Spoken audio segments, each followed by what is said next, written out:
The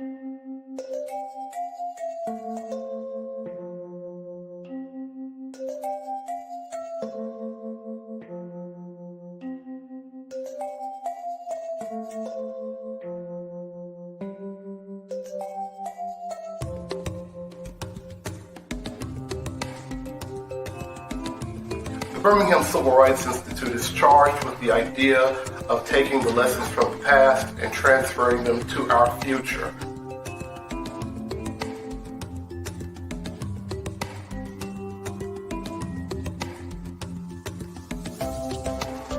As stewards of history in the Birmingham movement, the BCRI houses incredible collections that show and document where the community has come from and how the Birmingham movement both came to be and was so successful.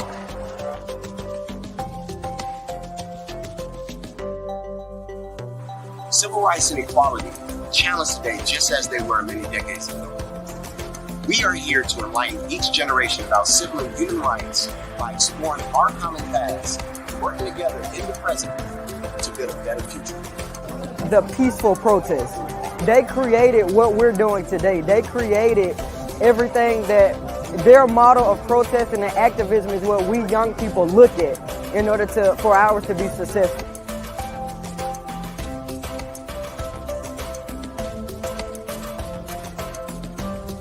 Through many educational offerings, we teach the idea that the changes in Birmingham, Alabama were not just because of Reverend Dr. Martin Luther King and Reverend Fred Shuttlesworth and Reverend Ralph Abernathy. A lot of these changes took place because of the youth in this city.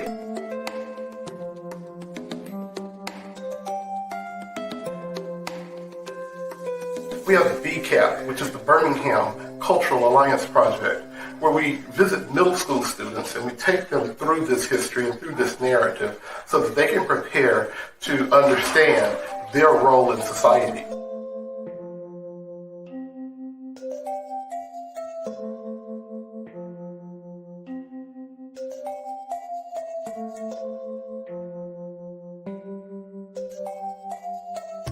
Through our Legacy Youth Leadership Program, we bring high school students from all over the Jefferson County area here to study this narrative and to serve as docents and ambassadors to the Civil Rights Institute.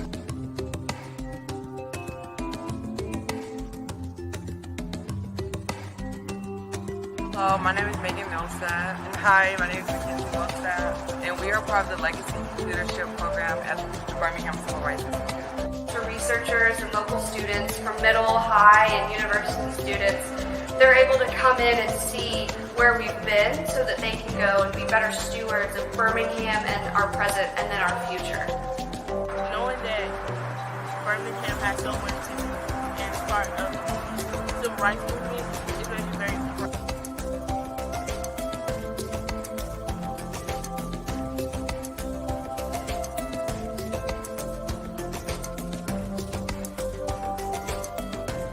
So welcome home, everybody.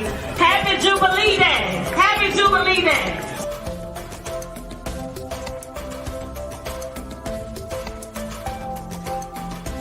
Over the last 29 years, BCRI has been an international leader in the space of civil and human rights.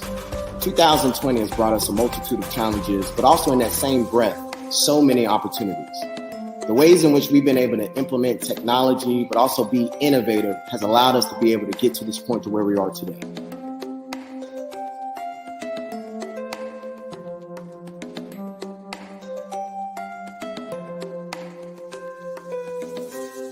It has me excited and it has me ready to see what's next and do something tomorrow. I'm ready for what's next.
Best friend, sister, lover, maybe an A1 student running, hiding, taking cover.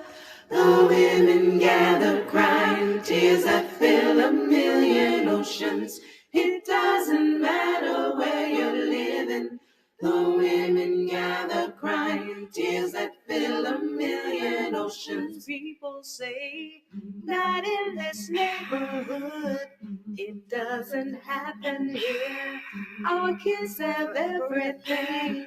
What do we have to fear? But what about the ones who say this happens every day?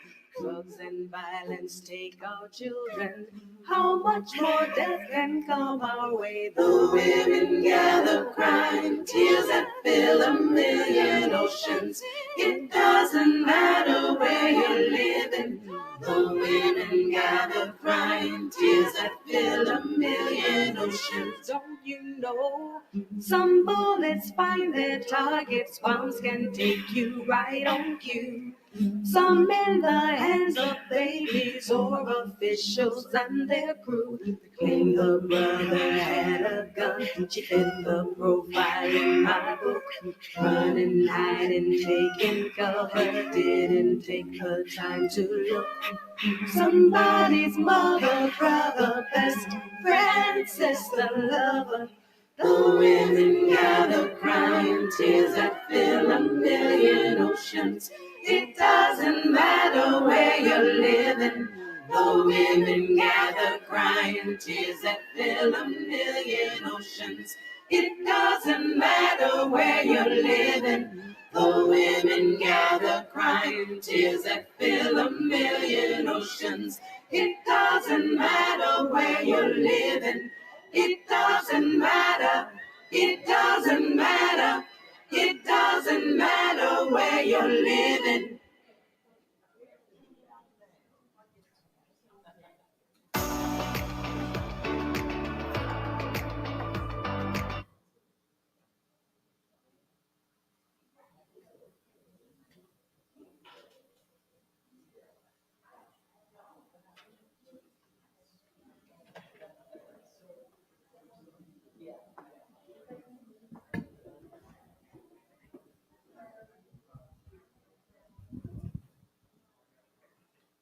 Welcome to the Women Gather 2023.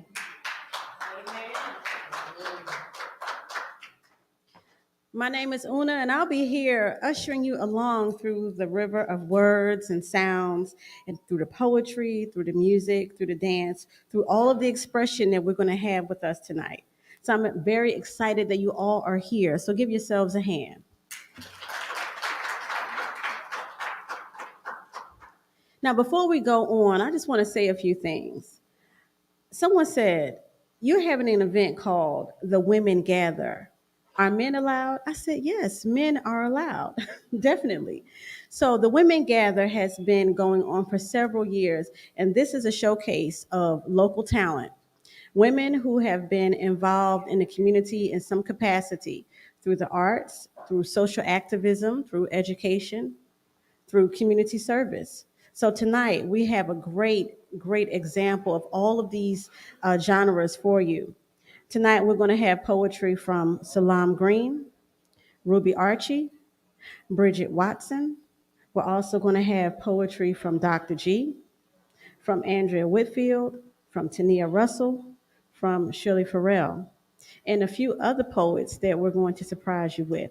So we're very excited that you all are here, and we still have people coming in, taking a seat. Welcome, welcome all. Welcome. So the Women Gather. I want you now to think about the women in your life who have been very impactful to your life. The grandmothers, the mothers, the aunties, the big mamas, the big cousins, the big sisters, the teachers, the principals, all of these women who have helped to mold you and bring you to where you are, and bring them in this space with you tonight. Because when the women gather, we're bringing all of the other women with us. Every woman here represents a multitude of women.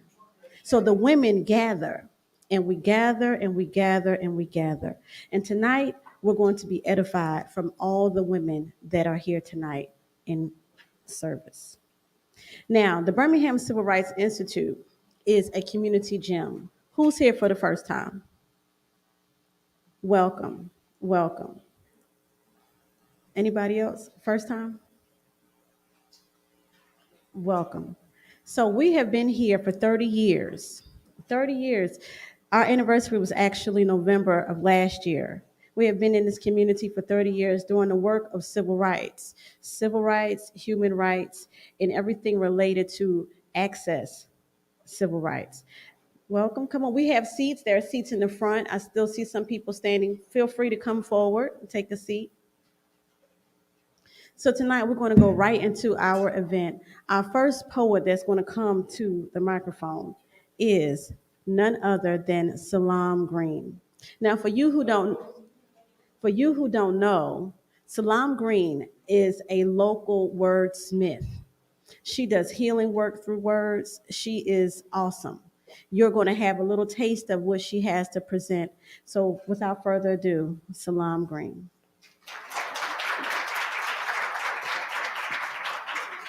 All right. Hello. How's everybody this evening as we all are coming in and mingling in? There was a question, how old is the Women Gathered? How long have we been doing this? Anybody know? Okay, well, we got to find out our history, right? Because we don't know our history. 10 years? 10 years. All right. So there we go. 10 years, ladies and gentlemen. Yes, absolutely. So I am Salam Green, and I'm going to do a few poems for you tonight. But I want to just ask you, how did you wake up this morning? I don't know about you, but I woke up this morning with justice on my mind. I woke up this morning with freedom on my mind. And as I continued through the day, I still had justice, I still had freedom, and I had liberation on my mind. So it is not just our chains that are going to hold us, but it's also going to be love that's going to hug us and keep us. I love what they say in Psalms 90:12. Teach us to number our days that we may gain a heart of wisdom. Do I have any wisdom in the room tonight?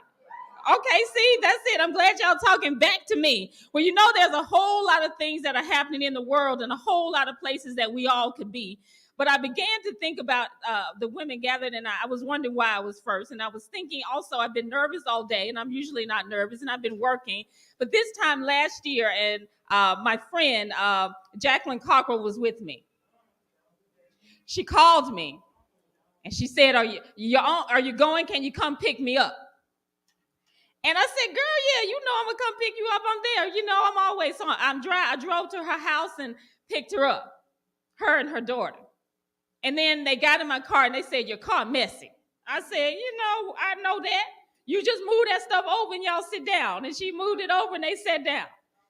And she came in with her head wrap and we sat and we parked on the side and we walked in together. And she sat in the 1, 2, 3, that fourth row right there on the end this year, this time.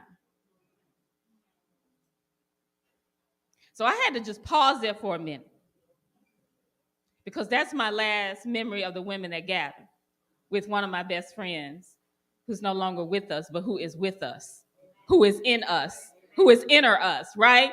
And so I dedicate this wisdom work that we're going to do tonight to my friend, Jackie. I am tending the roots of our pain. I am uprooting the wounds of my shame. I am reclaiming the power of my name. I am set free from every one of my chains. I said, I am tending the roots of my pain. I am uprooting the wounds of my shame. I am reclaiming the power of our names. We are set free from every one of our chains, from every one of our chains. Dear womanhood, may I never ask permission to put on a tight, slinky red dress. My body, that goddess, may she never hide or slide to the side in some sinful attempt to be invisible. Dear womanhood, may I never ask permission to speak, to scream, to laugh, to snort from the entirety of my open heart.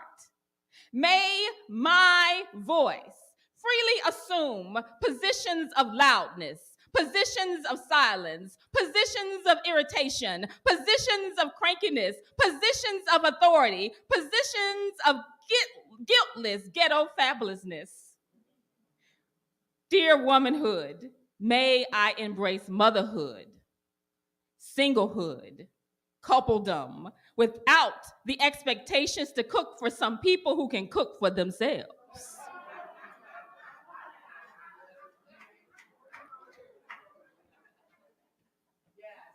Dear womanhood, may I indeed feed others from the supple nectar of my healing and wholeness, always preserving the dish of self-approval and self-care for myself.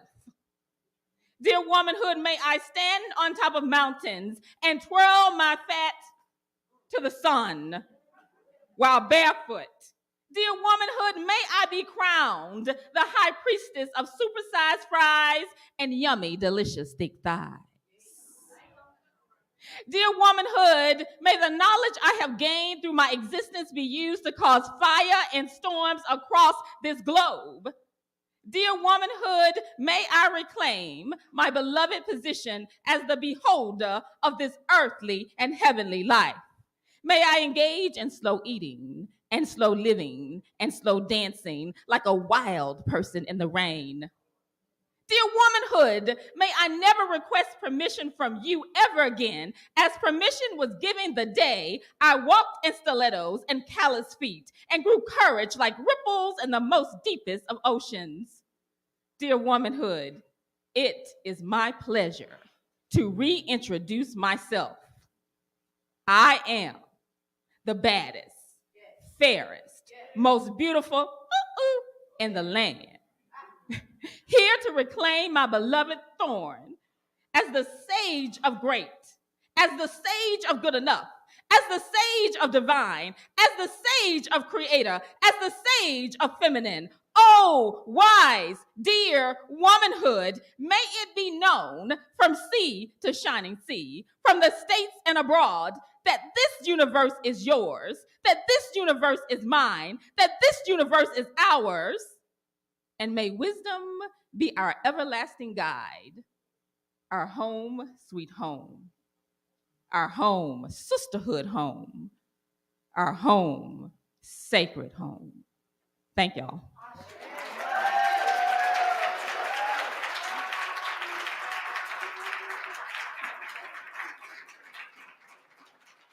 Beautiful, just beautiful. Words, sound, and power. That's what we're dealing with tonight. Words, sound, and power. May all these words give you the impetus and energy to go forward and make change. This is awesome. Thank you, Salam Green. Before we go on to our next poet, we do have quite a few people who are standing, and we have quite a few seats that are empty. At this time, I would like for people who are standing to please come forward and fill in. Please fill in if you have seats next to you that are, not occupied by a person. We'd like for you to make some space. We'd like for you to make some space. We have seats here in the front. We have seats on the second row on both sides of the room. Please come forward. Wonderful. There's seats here. Thank you. There are seats also in the back right here. Folks still standing, please come forward. Join us. You can bring your food down. You can bring your food down. Come down. Thank you. Wonderful. Yes. We want all the energy in the room. We want all the energy in the room. Thank you all. The mission of the Birmingham Civil Rights Institute is to enlighten each generation about civil and human rights by exploring our common past and working together in the present to build a better future. That's what we do here at the Birmingham Civil Rights Institute. We are a community resource, and we are happy that you are here tonight partaking of this event. The next poet and storyteller and griot to come to the stage will be Sister Ruby Archie. She is the sister of our beloved and missed Evelyn Williams.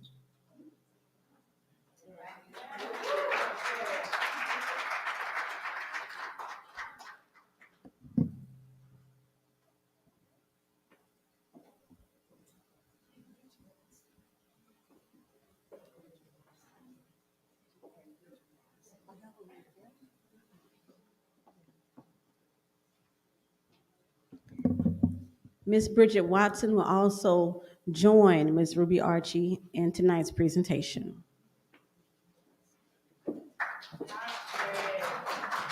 Good evening.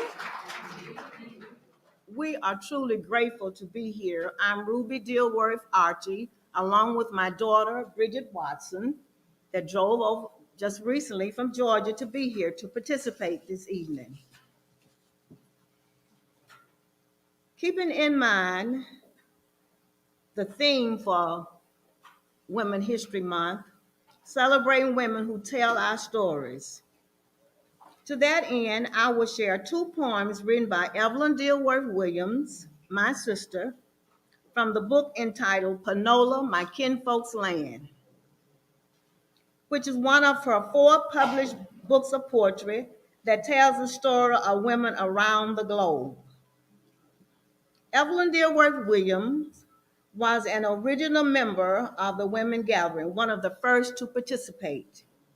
A foot soldier during the Civil Rights Movement of the 1960s, and a longtime volunteer here at the Civil Rights Institute.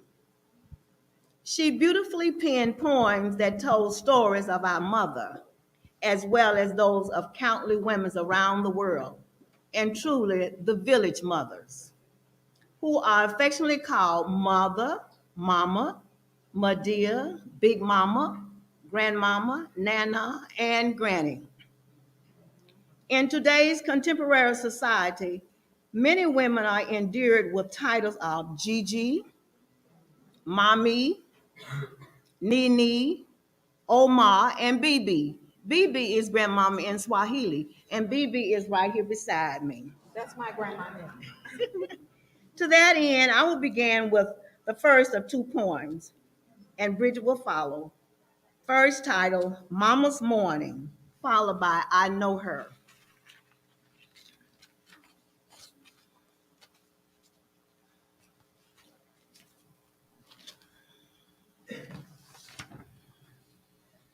Mama's Morning. Mama rises so early each day, begins in a hurry, but doesn't forget to pray. She starts kneading bread in a bowl of hope. Sun rays appear to reassure peace so she can cope. Busy preparing the meals to master her loved one's daily pace. She knows her strength comes from only abundant grace. She lovingly stirs all kinds of tolerance and contentment that renders spiritual sustenance, not worldly resentment. She blends all types of courage for each loved one, being very careful to leave out none, making sure there's an extra helping of family peace. Mama softly prays and never cease. She loudly calls everyone to the table. Mama's in a hurry, there's a clock to beat. The bowls placed before all are so very deep. She wants none of her meal to overflow, but to keep. With stern gentility, she encourages all to take in enough. For daily spiritual nourishment, digest life that's rough. Mama smiles as her family dines, knowing they are in the hands of no earthly kind. Now the bowls are finally cleaned. Mama is still smiling, for she knows what that means. Doors to swing open as all departs. And Mama smiles again and puts her hand over her heart. See you later, she would always say. If you look back, you could see and hear her pray. Mama is so pleased for the riches of his glory. For when properly fed, her loved ones would live to tell his story. I know her. Walking alone at a steady pace, smiling at all the human race. Arms and hands crossed behind her back, studying how to keep life on track. Greatness is revealed in her face, never wondering who is her savor and grace. Showing strength in all her endeavors, knowing all that she does must be clever. Making sure no one is ever slighted, seeking answer for all not so delighted. Leaning on wisdom beyond all man, not caring how others view her stand. protecting all of hers with loyalty and pride, never wondering who is always by her side, walking alone at a steady pace. Appreciate her. She bears the human race.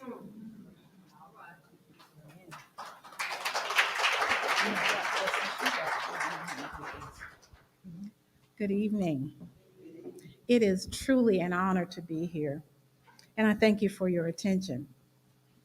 My aunt was Evelyn Dilworth Williams, and this is my mother, as she's already said, Ruby Archie.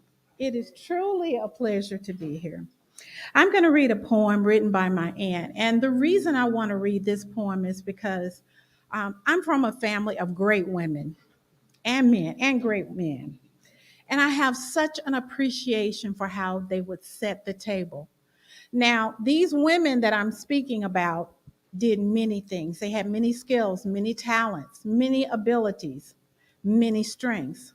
But one of the things that stuck out to me growing up and then as an adult and as a grandmother myself is how they would set an atmosphere, a place of welcoming, a place that was inviting.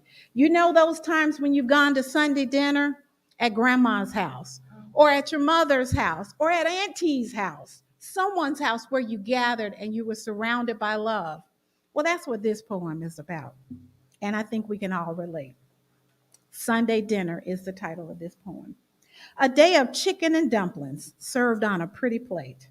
Everybody came to the table and nobody was late. Heads bowed and thanked the Almighty for what was done. Eager to eat, talk, and quiet was none. The heartfelt glances around the room eased all pain from previous days of gloom. Everybody got full, not just from the meal, but from the surrender of love the family revealed. The rhythmic sound of the forks and spoons mixed with laughter came to an end too soon. The table was cleaned of its plentiful blessings, yet the family remained seated, sharing and confessing. What the meal's bounty could not fill in the family's soul, an added portion of God's word came from the young and the old. The intake balanced itself with flavor and the word. That's when Sunday's dinner was completely served. Thank you.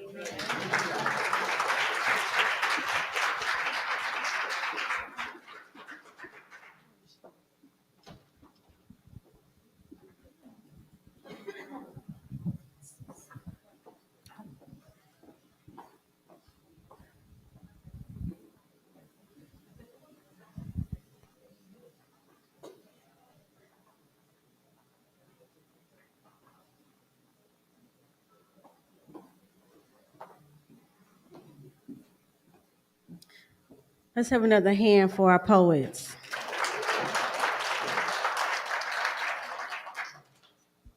The Women Gather has been going on for 10 years. This is 10 years of spoken word, of art, of music, of expression, of connections. When you look around the room tonight, there are people here that you know, but there are also lots of people that you don't know. So when the women gather, it's not just that we come together in one room. You have to meet somebody. You have to touch somebody. You have to share energy with somebody tonight. So make it a mission this evening that you meet someone new, that you touch someone new, that you make a connection.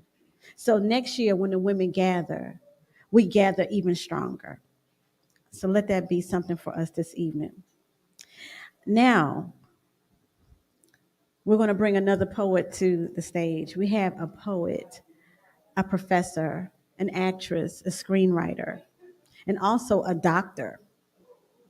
She's been on the stage with us before. To the stage right now, please welcome Dr. G.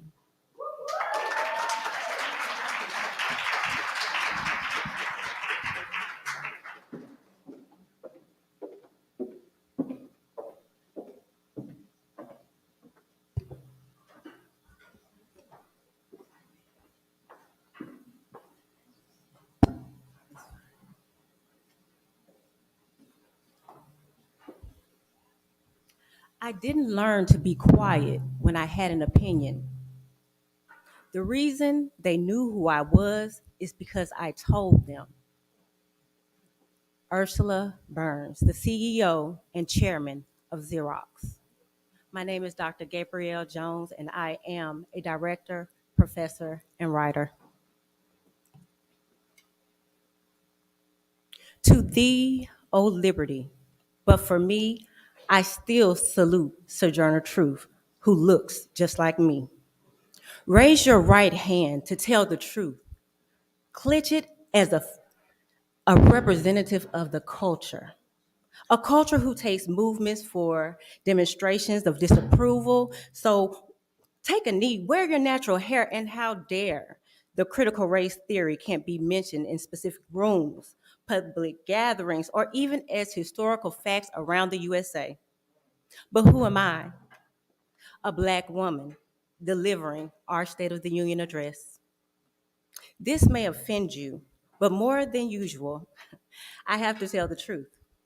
My head is not bowed, but sometimes my fellow sisters, they tend to put me down. But the reality is that we have our own issues within inside of us. After debating the color bag issue without any sight of agreed acknowledgement, to finish us off, sometimes we have a generation of Black women who feel as if we don't deserve the right to continue a legacy with a different formula for success. Now, I guess that this address sounds like I'm putting our race down, but yet it's quite the opposite. These are facts about the Black woman. Black women have the highest rate of obesity compared to any other group in the United States. Black women are 4 times more likely to die from pregnancy-related causes such as blood clots and hypertension. In 2020, Black females grades 9 through 12 are 60% more likely to attempt suicide. From past to present and towards the future, the Black Women's State of the Union address should be filled with new chapters, new songs, new speakers, new leaders, a new way of thinking. However, the Black woman is just not a person. Black women are lifestyle, family, cultural development, artistic, resilient. We are French roll, complicated, fashionable, emotional, 24-inch body wave. We are hardworking. We are sister. We are educated. We are a pot of gumbo. We are worldwide. Loving, misunderstood, a boss, jealous, a mother. The answer, the inventor, honey blonde, divorced, dark skin, green eyes, princess, movie producers, queens, soulmates, and forever lasting fried chicken better than Popeyes from the home stove. I didn't learn to be quiet when I had an opinion. The reason they knew who I was is because I told them. And who am I? I am a Black woman that decided to declare our State of the Union address. To thee, O liberty, but I forever salute Sojourner Truth, who looks just like me. Thank you so much. My name is Dr. Gabrielle Jones Mason.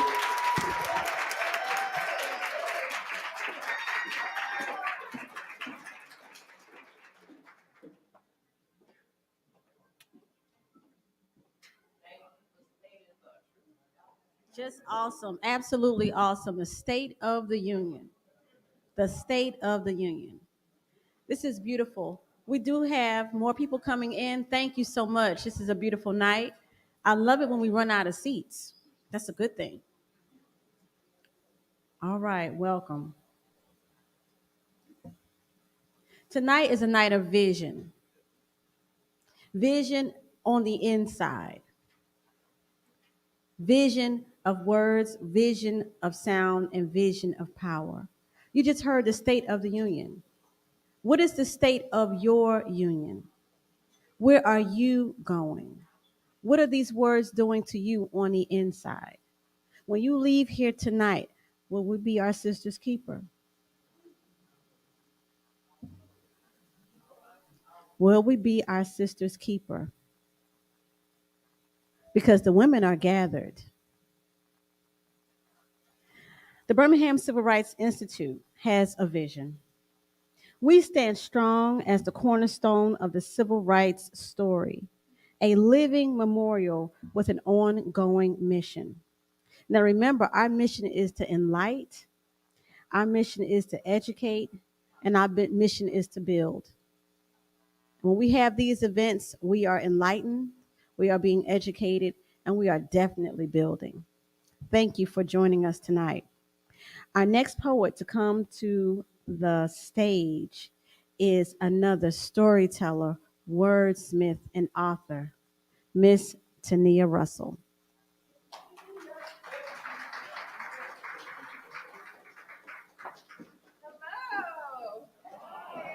I like to talk. Y'all gonna have to talk back to me.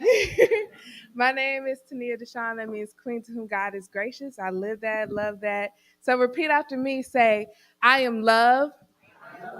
I am loved. I am safe. My body is good. My soul is healthy. Now, since the women have gathered, I know we not always poured into the way we should be. So look at somebody next to you, your neighbor, somebody you don't know, and speak some encouragement over them real quick. Something real quick.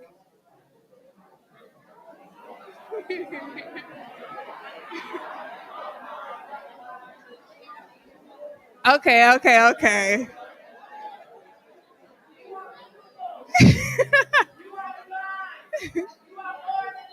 Oh, say that. Actually, thank you, sis, for doing that. Because what I want to do is cultivate that energy. So, whatever you've heard, say it as an affirmation, yell it all at once, go. I love it. I love it. So, the piece that I'm doing today is called How to Use a Mirror. So, I have a line in my poem, and it goes, use me to call forth the intangible. So when I say intangible, I want you to do what you just did. That sound good? Okay, let's go. Woo! Okay. I'm not the average girl from your videos. I might not be built like a supermodel. I've learned to love myself unconditionally because I am a queen. Misuse me. Isn't that what you're going to do anyways? Didn't anyone instruct you on how to use a mirror? I am an instrument that is only as skillful as its player. Enter into department store dressing rooms full of discounted clothes and hand-me-down confidence. I've been here so long. I've seen generations of self-loathing. Like $15 tops really make you feel unworthy. You press your fingerprint towards the glass to test if the reflection you see is really yours. Mistake me for cell phone. Try unlocking my screen. Want to swap your body for the girls who pop up on your social media feed in the land where Brazilian butt lifts done in Mexico abound. We prefer incision scars over scraped knees. They dream about a body so perfect it can't even tell a story, and I will not be the one to blame when it is your vision with the distortion. As a child, you fogged glass with your breath just to draw a heart in it. Now, low self-esteem sours your tongue. That's the mouth you curse yourself with every time you look at me, and I get it. I will destroy myself too. Take each broken piece of me and turn it into a mosaic of you, proof that your proximity to perfection does not define you. I am only a mirror. I cannot define you. I can remind you that your skin stretched and scarred from birthing tomorrows you thought would not arrive as art. Mountains and valleys of acne scars, proof no matter the terrain you traverse, you must always hold on to self-worth. That is beautiful. Use me to call forth the intangible. Speak life into somebody, come on. That's right, that's right. You all are more than enough. You're worthy. You're safe here. We need you. So value the light that's your life. Use me to call forth the intangible because the first person to speak over life over yourself is you. Thank you.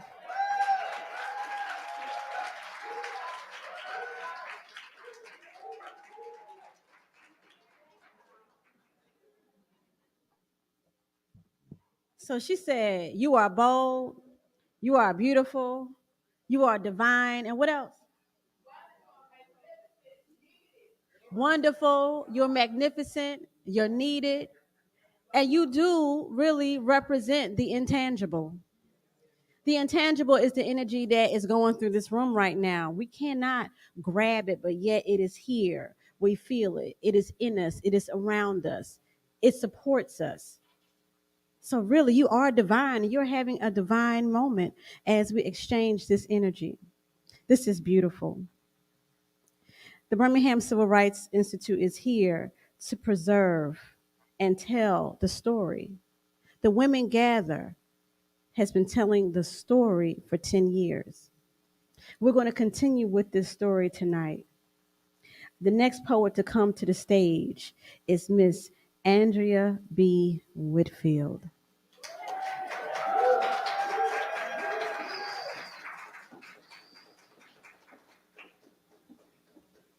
Hi, everyone. I would like to thank Birmingham Civil Rights Institute for giving me this opportunity to share what I have been gifted and blessed to do. I see my third grade student. I am an educator. I taught for 36 years, Birmingham City Schools. I also have written 5 books. My first book, Restoring Respectable Classroom Behavior on Classroom Management. My next book, Felicia Bites Back with Phone Fitness. My $3 an hour are all poets, and our poems are combined 4 peas in a pod of poetry. Another book that I wrote to inspire you, that I'm going to share with you as well, is What's the Black Alphabet? And my latest book with my grandson and my great nephew, Let's Go Play Outside during and after COVID-19. One said, let's go. The other said, do you know COVID's out there? I'm not going out there. So I would like to share with you a couple of my poems.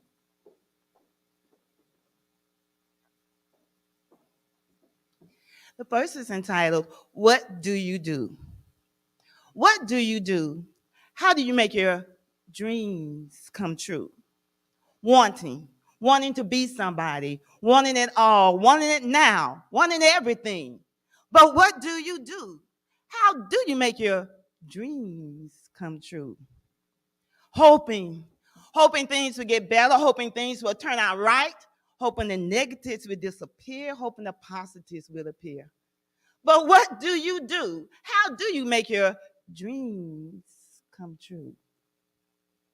Longing for satisfaction, longing for tranquility, longing for respect, longing for love. But what do you do? How do you make your dreams come true? Trusting your instincts, trusting your abilities, trusting your intellect, but most of all, trusting in God. That's what you do. That's how you make your dreams come true.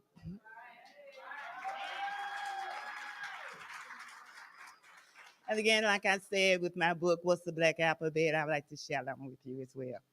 Y'all don't know the Black Alphabet? So what's the Black Alphabet? Alphabet. What's the Black Alphabet? Alphabet. What's the Black Alphabet? Alphabet. A is for Africa. B is for black, beautiful black. C is for can. We know we can. D is for determined to try. E is for educate. F is for freedom, yours and mine. G is for good. We are good and great. H is for hope and happiness.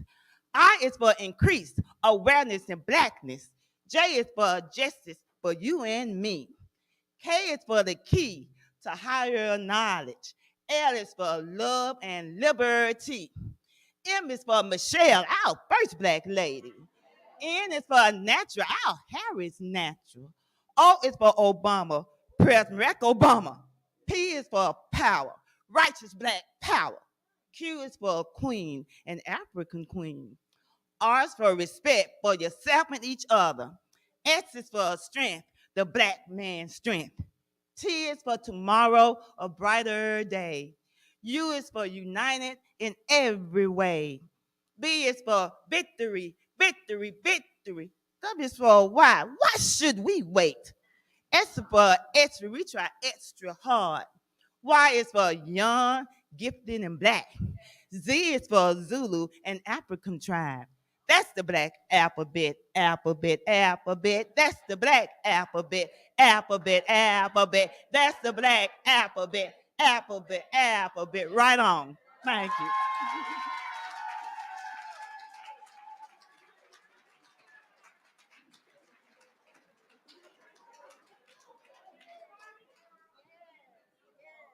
All right, so now you know we want all of our children and grandchildren to have that alphabet in the classroom, right? Okay, you already know now. You're gonna have to come out and do story time and do this. Okay.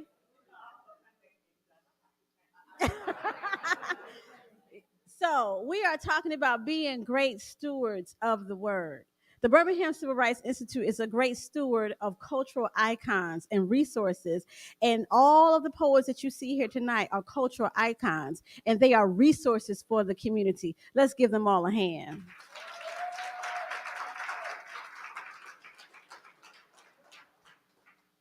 Our next poet to come to the stage has been here before. She has been here before. If you were here last year at the Women Gather, you had a chance to hear our next poet. Coming to the stage right now, we're going to have Mojo Mama.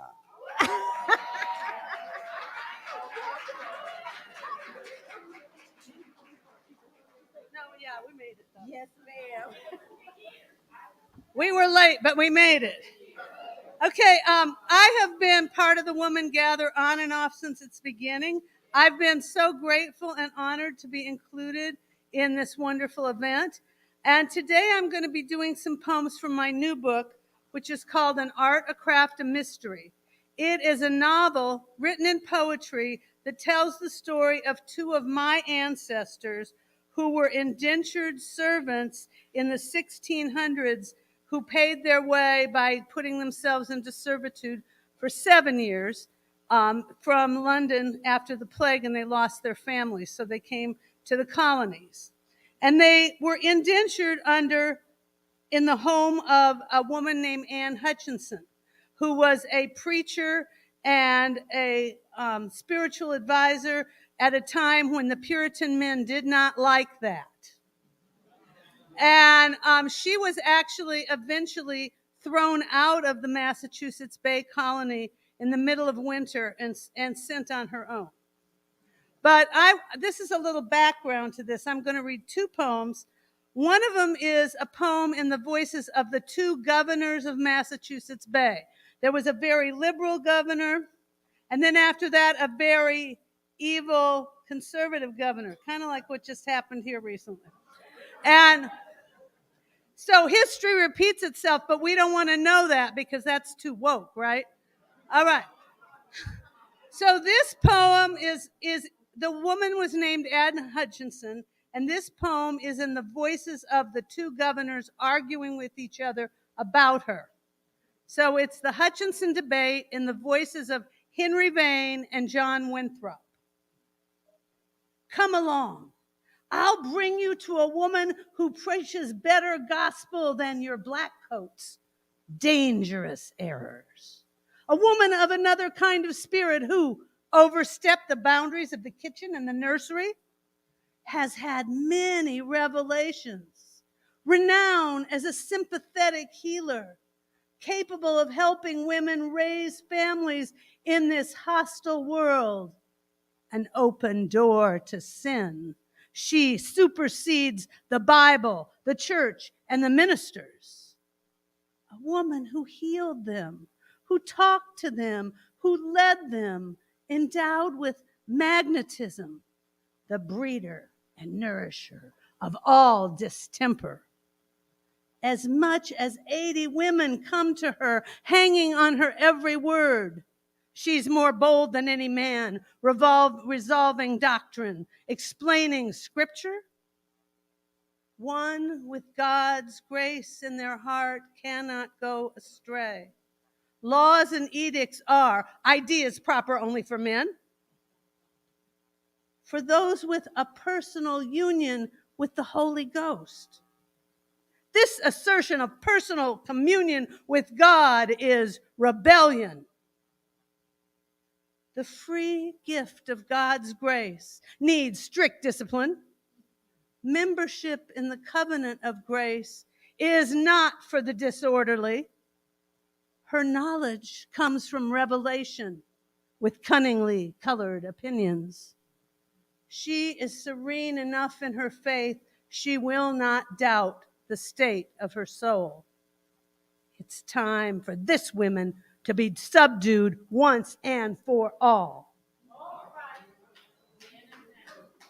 Okay, so now we're going to get one of the characters from the book, Kate, who is a younger woman who is indentured in the home of Anne Hutchinson. And this is the poem about Anne's trial as observed by young Kate. Before ministers and magistrates, Mistress Anne is going to trial for heresy at the Cambridge Meeting House. Her toddler, Zuriel, still nurses at night, so I was chosen to come along and watch him at her eldest daughter's home. His ma'am already kissed his head goodbye, but he's restless, and our calming walk leads us to the meeting house door. The hall is filled. I stand beside the cracked daub round the window frame and peer inside. The magisters and ministrates are dressed in solemnity, yet the throng outside is noisy as a carnival. I hear the crier announce, "Goodwife Anne Hutchinson," and then I see her, pale but all her own self, walking head high, eyes direct into that empty place where she will stand before them. Zuriel clings in my arms. His heart races, but he stays quiet. Then all those that love her, the women she has nursed and midwifed, men and women enraptured by her sermons at her weekly conventicles, begin to shout and cheer. I want to know her fearlessness. Zuriel trembles as if to whimper. I stroke his arm, mutter kisses to his face. She stands alone while those that judge are seated with warm coals around their feet. What have I said or done? She asked this to our governor once and once again. What law do I transgress? I feel Zuriel squirming, and I do not want mistress to notice, so I take the baby before the sea, and we twirl while his mother's ordeal spins before us. Waves, homes, hills, forest, skies, and her billowing courage as Zuriel squeals with delight. Thank you. Thank you so much. And in the second half, you'll hear word from Kate about what she thinks about life after she's grown.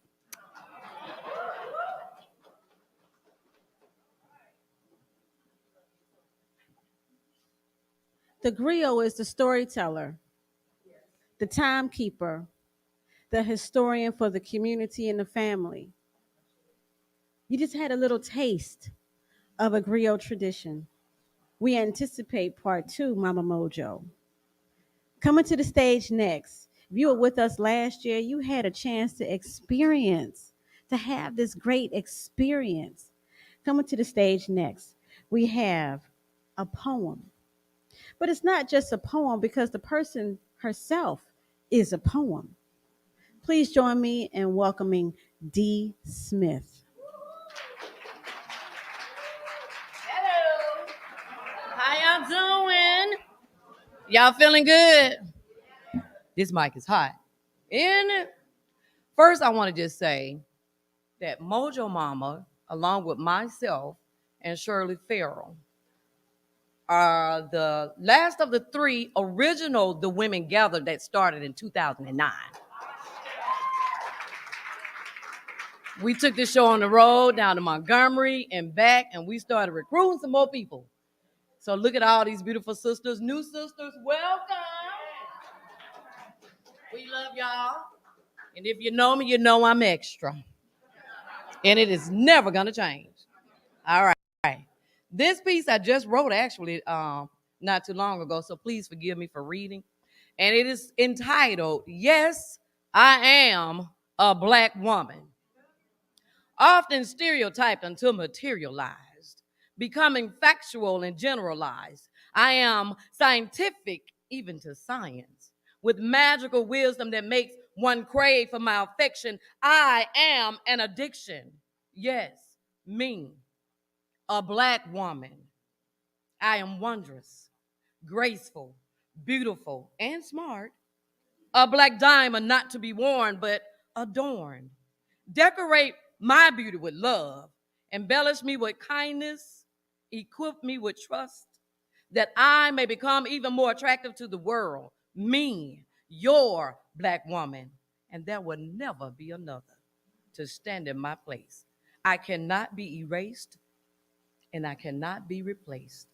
I will never become extinct. I am rare. And people stare when they see me in awe of my natural beauty, because I am kind of cute today. I matched this up real good, y'all. I know I did. But I am a force to be reckoned with. Strong enough to tame a lion, daughter of King Zion. I'm armed with the word of God. I'm fearlessly bold with a heart of gold that melts if not carefully handled.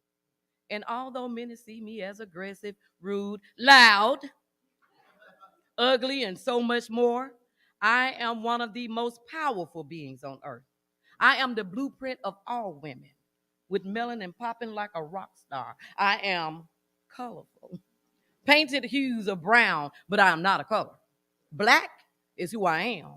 Yes, I am a black woman, and I am proud. Ashe? Ashe.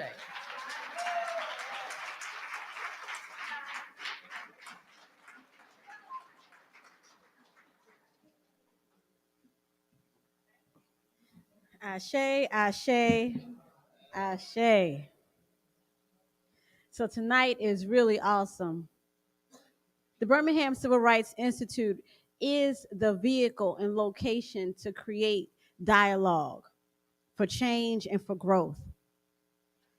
This space right here was designed to help facilitate change and growth. And I think tonight that we are all growing from what we are hearing, and we will all definitely be changed before we leave tonight's event. Our last poet for the first half of tonight's presentation is Miss Alicia Johnson Williams. Oh, oh. Wait a minute. What's up? Was that? Did I?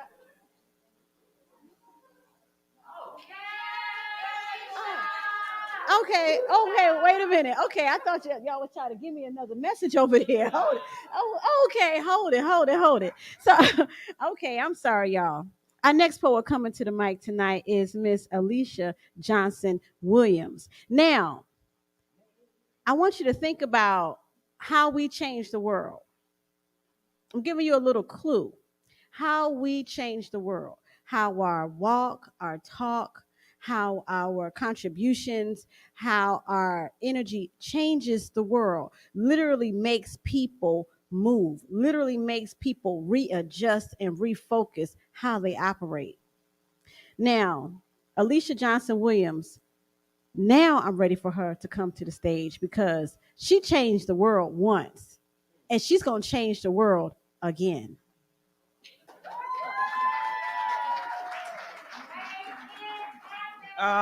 Thank you, everyone. It is wonderful to be here this evening, seeing all your beautiful faces.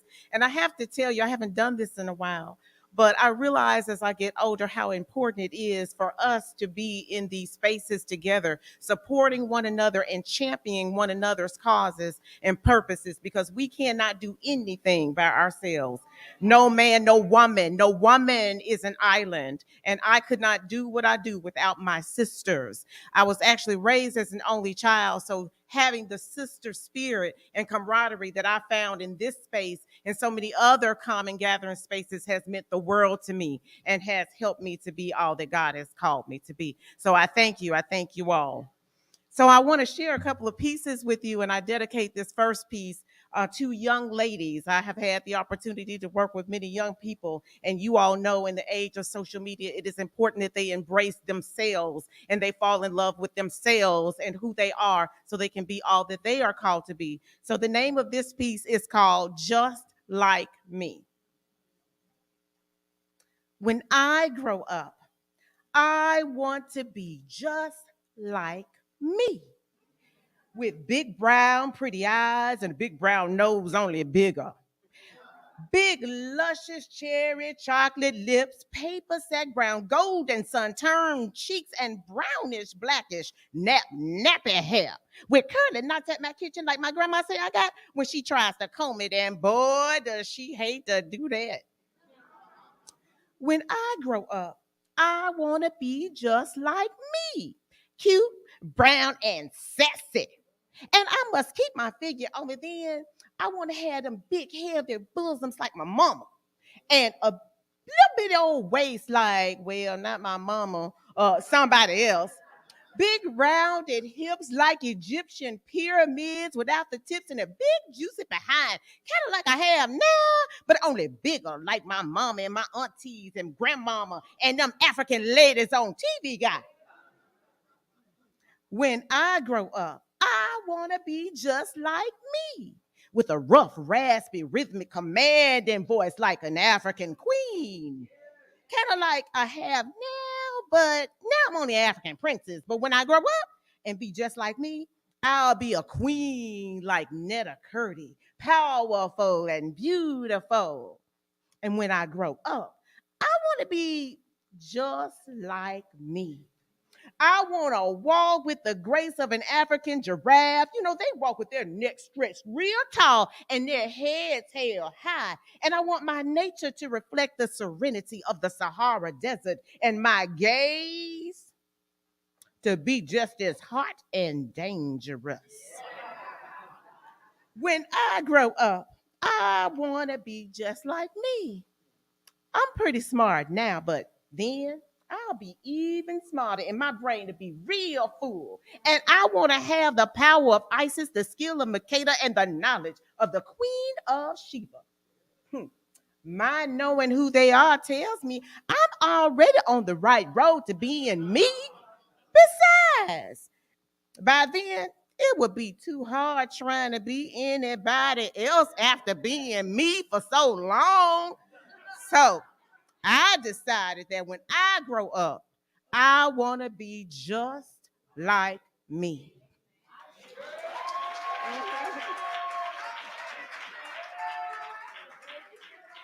Okay, thank you. So this next piece is a tribute to women who have changed the world. Every woman in this world has done something to change the world. We will never stop as women changing the world. We birthed the world. We birthed the people that walk the face of the earth. So we are all world changers, and it's dedicated to everyone in the room. I changed the world once, accenting the universe with my illuminating tint, so much so that my soul, my spirit, my talent, and my much needed labor was stolen from me over and over again. I changed the world, giving birth to a man that would soon be free and yet would never know freedom. I bore land not even my own, making it what it is today and what it will be forever. I changed the world when I was forced to rise beyond the abominable exploitation of my fantastic melanin, my admired melanin, and had to take a stand against my oppression as a woman, as a slave and for the gift of being black. I changed the world when I was raped, lynched, verbally assassinated time and time again, and still would not die. I escaped. I marched. I protested. I sat in. I am the world changer. Power to the people, the savior. Black power, free the land. Black lives do matter. I changed the world once when I decided I wasn't going to play with no white face, blue eye, blonde hair dolls no more, because that's not what I see in my mirror. But when I look out my window, I see my brothers hanging from a tree. I see my uncles shot and killed by the police. I see my daddy walking down the street because he can't find a job. And my mama, well, she can't play with me because sometimes she got to play with them because she get paid to play with them. I changed the world again when they bombed a church with me in it, sending their own souls to hell and letting the whole world know what Jesus really meant to them. And then I changed the world again when I had to raise my children over and over and over again by myself in a society that refused to raise its own consciousness about me and my own going struggle. Yeah, I changed the world. I changed the world once. I changed the world again. And I look around and I grow sad because I see the same things that I saw before I changed the world. Thank you.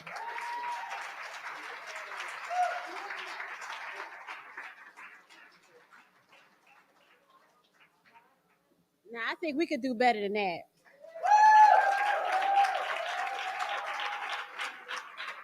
Wow. Wow. Am I my sister's keeper? And we will answer yes again, again, and again. But we will never be all that we can be until our sister is all that she can be. Am I my sister's keeper? And we will answer yes again, again, and again. But I cannot be whole until my sister is healed. The divine birthright is our providence. Are you a changer? Are you a world shaker? Are you? Are you your sister's keeper? Wonderful. We have more to share tonight. But right now, what we're going to do is take a collective exhale.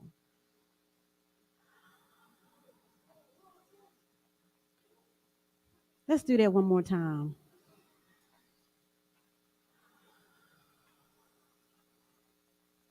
Thank you so much. We're going to take a short intermission. A short intermission because when we come back from intermission, we have more poetry, we have more spoken word, we have more expression, we have more of everything ready for you when we come back. We're going to take a short intermission, about 15 minutes, and then we're back in here to finish the Women Gather. Thank you. Yes, ma'am. Who am I?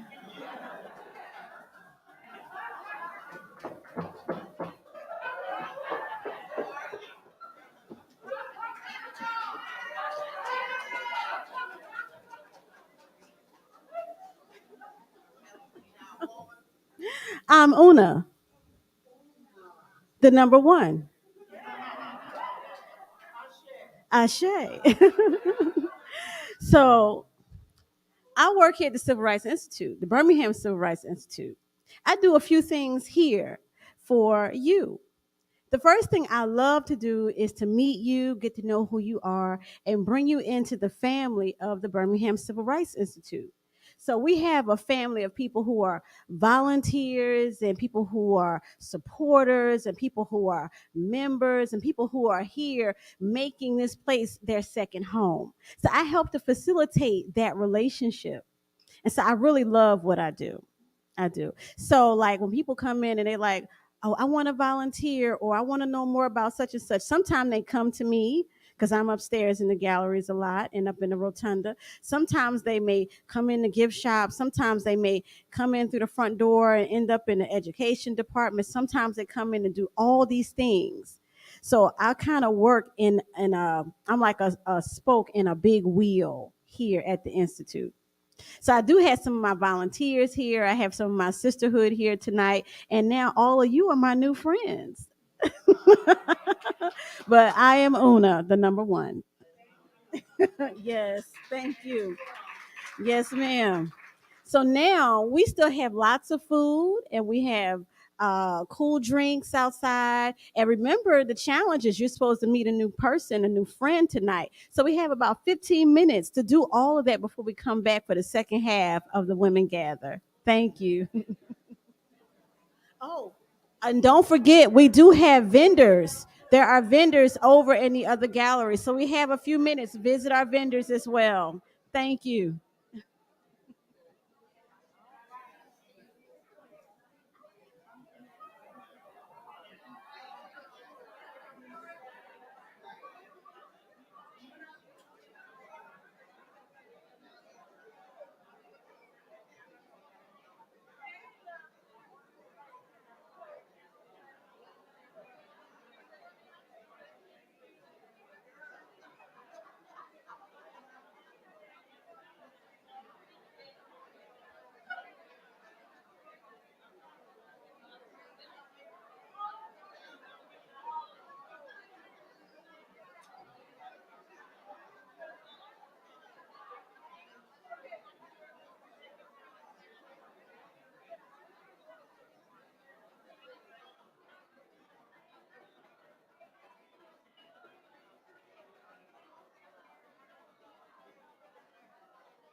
This is the last take for the night. Understand that's kinda late.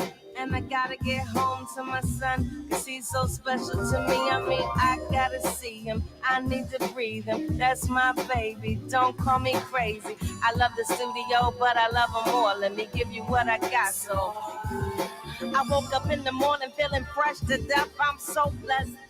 Yes, yes. I went to sleep stressed, woke up refreshed. I'm so blessed. Yeah, yes. Water in my face and everything is in its place. Peace of mind, even my grace. I'm so blessed. Yes, yes, yes. My grandma almost lived to see 92. I'm so blessed. Yes, yes, yes, yes. My son was born healthy and beautiful. I'm so blessed. Yeah, yes. My mama's on my right side, daddy on my left. My son, father doing is absolute. I'm so blessed, blessed, blessed, blessed. Yeah, yeah, yes. And I know what I know. And I know what I know. Oh, yeah.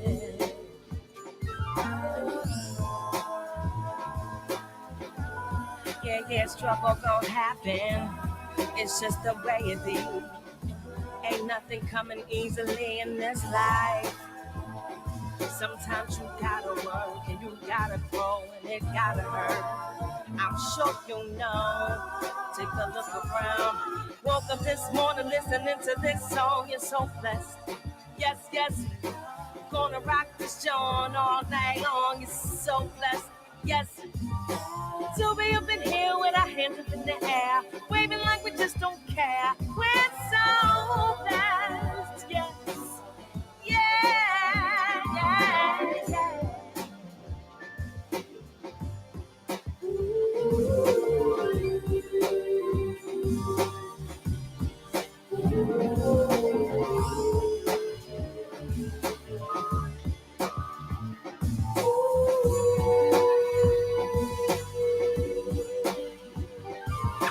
Woke up in the morning feeling fresh to death. Went to sleep stressed, woke up refreshed. Mama's on my right side, daddy on my left.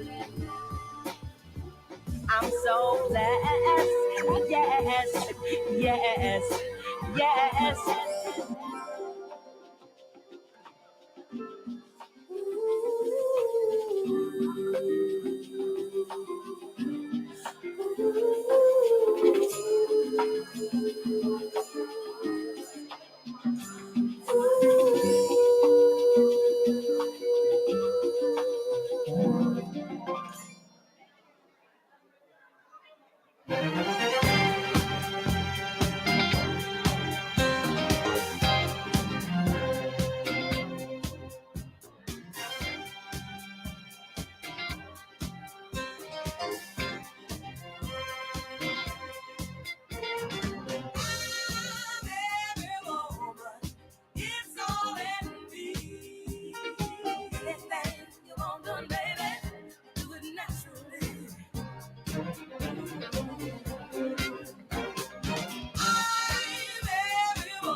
Right now, everyone from A to Z.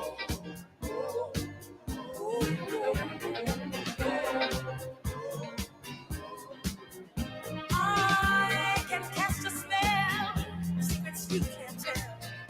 Mix a special brew, put fire inside of you. Anytime you feel danger or fear, instantly I will appear. Come, it's all in me. Anything you want done, baby, I'll do it naturally.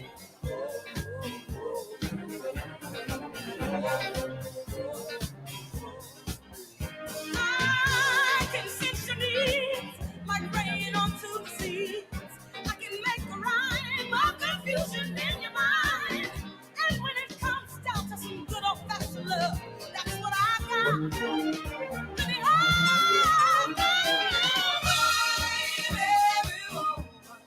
it's all in me. Anything you want done, baby, I do it naturally.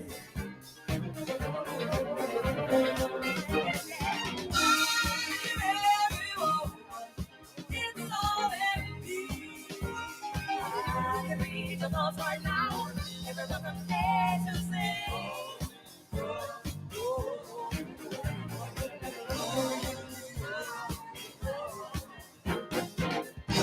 I ain't bragging, 'cause I'm the one. You just ask me, and it shall be done. It don't matter to compare, 'cause I got it.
gon' hurt your back.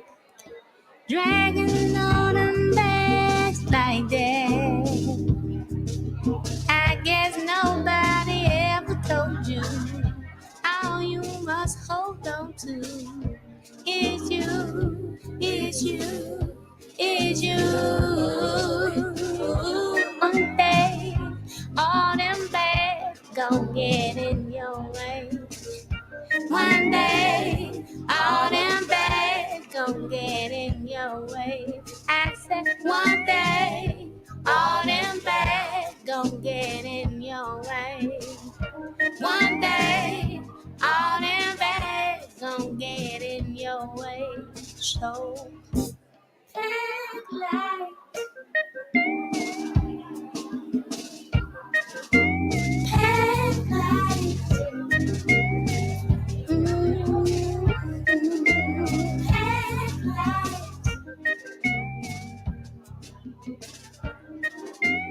act like.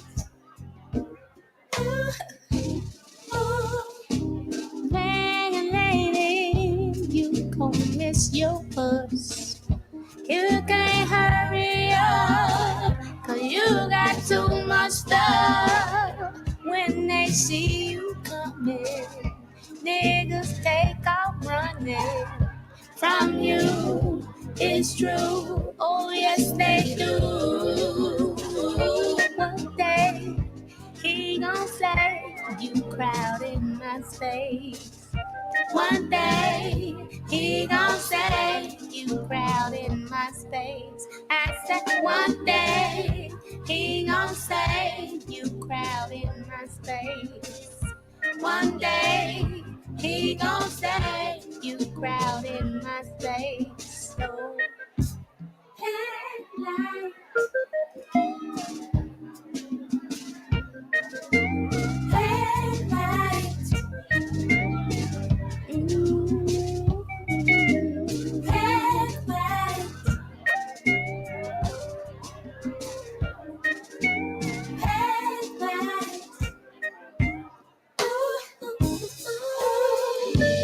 Then I know sometimes it's hard and we can't let go.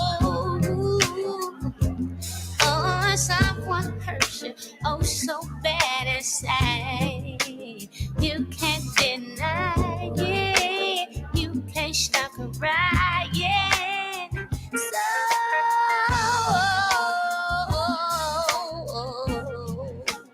if you start breathing, then you won't believe it. Yeah. It feels so much better, so much better, baby. Like a lady.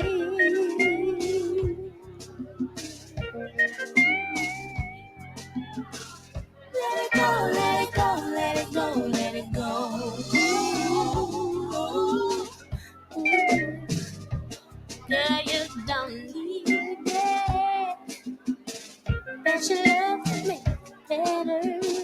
Bet you love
it go, let it go, let it go, let it go.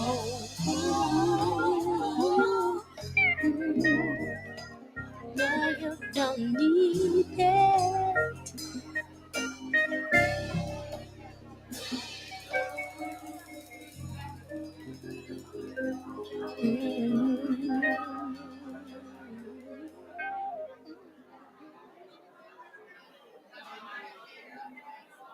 Don't touch my hair. Just the feelings I wear.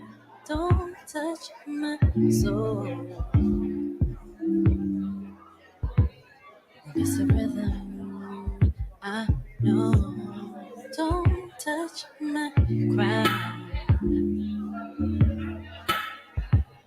These are the vision I find. Don't touch what's there. It's the feelings I wear. They don't understand what it means to me, but we chose to repent. They don't understand what it means to me, but we chose to repent. You know this here is my shit for the ride. I gave it time, but this here is mine. You know this here is my shit from the ride. I gave it time, but this here is mine. What you say? What you say to me? What you say to me? What you say to me? What you say to me? What you say to me? What you say to me? What you say to me? What you say to me? Don't touch my pride. I see the glory is all mine. Don't test my mind. I see the truth is my sound.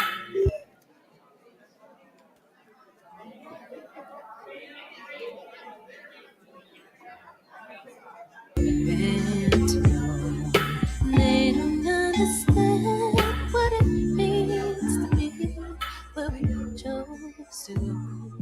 But we meant to. You know this.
Am I my sister's keeper? Am I my sister's keeper? We are going to continue with the second half of the Women Gather. Thank you so much for staying with us tonight. We have more for you. We have more for you to consume, digest, and push back out into the universe in the form of creativity and art. Thank you so much. We're going to continue this evening with the second half of the Women Gather. Our first poet to come up to the stage is not here for the first time, or the second time, or the third time. So, what you're about to have is a full experience of music, of creativity,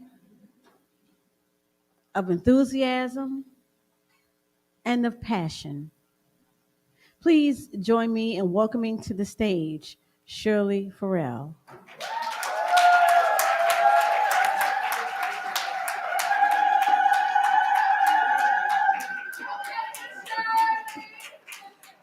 The women gather crying, tears that fill a million oceans. The women gather. Good evening. And hey, y'all look so good from up here. I wish you could see yourselves. Yeah. So I am one of the initial participants in the Women Gather. I actually like to think it's my bright idea. Let me tell you why. So there is a song called The Women Gather, which is sung by Sweet Honey and the Rock. And if you know the lyrics to the song, it is still so very timely because it talks about what? A child being killed.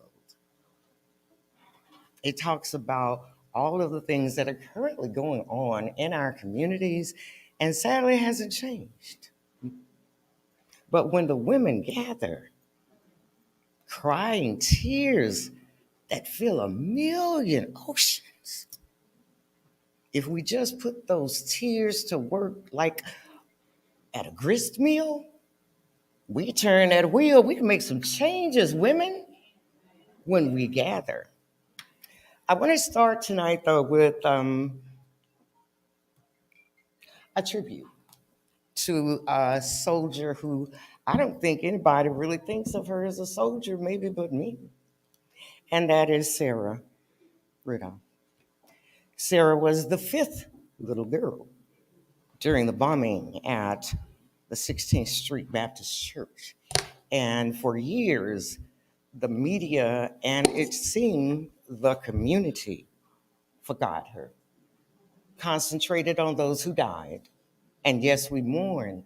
But can you imagine that you lived through it? Had to go on with your daily life? The fifth little girl. Sarah, Sarah, Sarah. Oh, how my heart bleeds for you, for all the trials, sorrow, and the anguish you've lived through. Sarah, Sarah, Sarah, how bad it must have felt all these years when your plight seemed invisible because all the attention was for the dead, while you had to deal alone with all the stuff in your head. Sarah, Sarah, Sarah, how did you grow with just one eye? A shard of glass poking through your flesh, desolate, angry, heart sore. Sarah, Sarah, Sarah. Did you give up hope that even God cared about your plight? Did you pray for wings to take flight? Sarah, Sarah, Sarah. 60 years later, there's not a lot I can do except offer a love donation, this bit of poetry dedicated to you. I applaud you for your courage. I pray for you at night that God provides your heart with ease as you continue your brave fight. And that's that piece.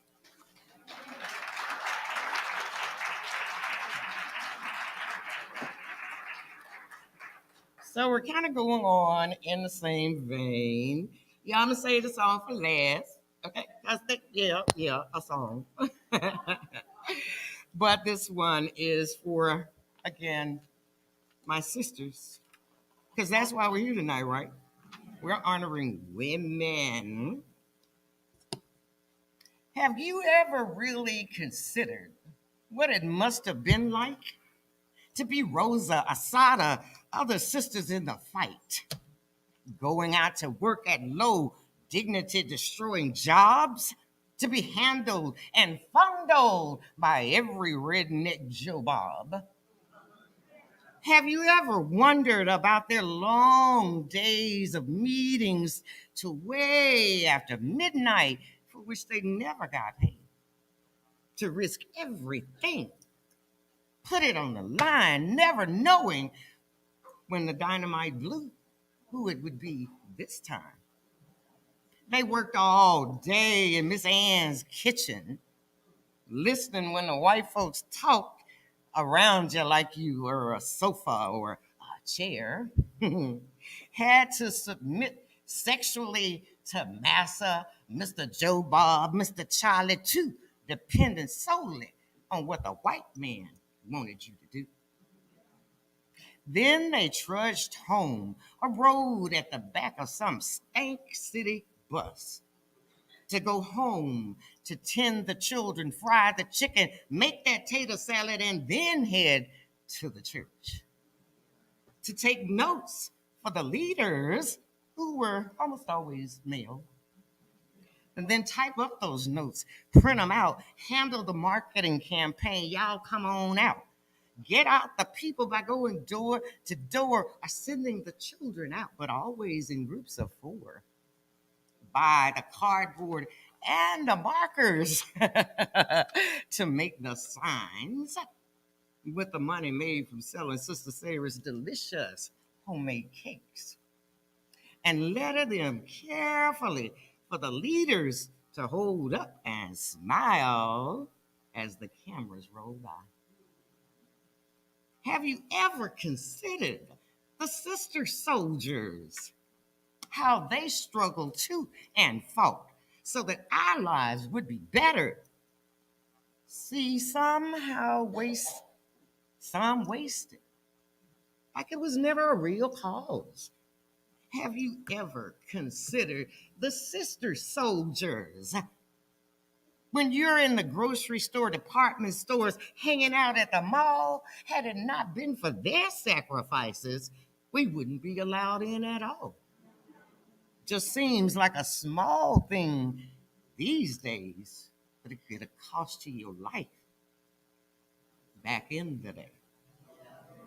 Have you ever considered the sister soldiers? Sister Annie, Miss Sarah, Miss Kate May, and others whose names we didn't bother to memorize, but we work now on jobs that were unlawfully denied to them. And we complain about making small change, putting up with stuff from bosses who sometimes look like us. We ride on jet planes and stay at fancy resorts and eat in the swankiest of restaurants and never to them whisper a word of thanks. Have you ever considered the sister soldiers? How many of our lives were changed because of those brave sisters too, not just those brave men.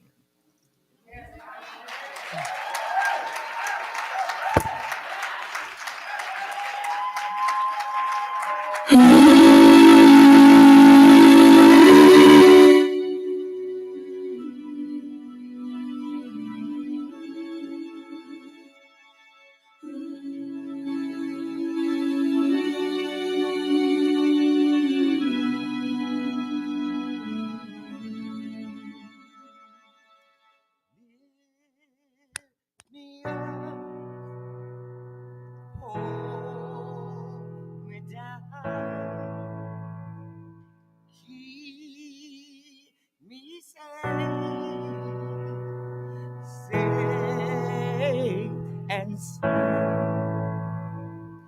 burning in a hopeless dream.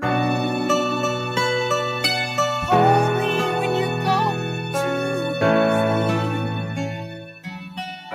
In the strength of your arms when you keep safe and sound. Lift me up. Hold me down, keep me close, safe and sound.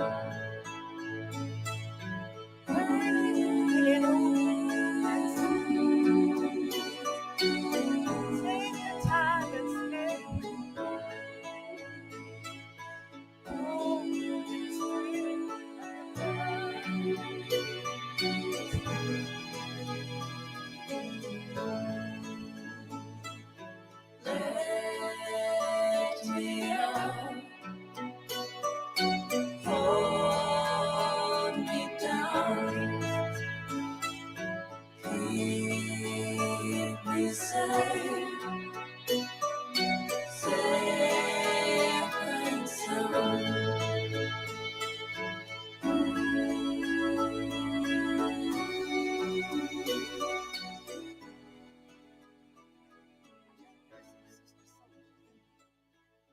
we dare not leave because it may be their last time. Mine too, yours. So if you were a sister soldier in the civil rights era, wherever you lived, because it didn't have to be in Birmingham because we fought everywhere. Stand to your feet and be honored. If you cooked, if you drove, come on down front, come on down front. Lift me up. Come on down front.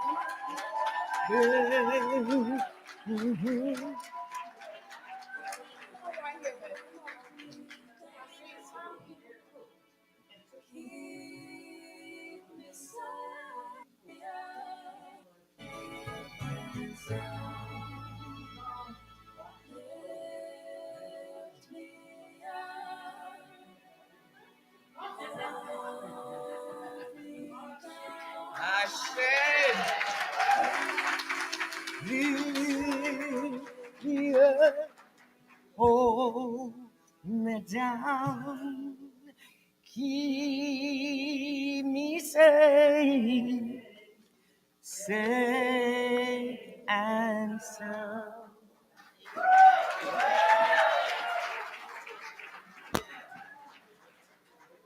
Awesome. Awesome, awesome, awesome. See, that's why you got to stay for the whole event. Okay? Can't dip out early. You don't know what you're going to miss. So we're just going to keep moving on tonight. And I think that for me, tonight really is about being my sister's keeper.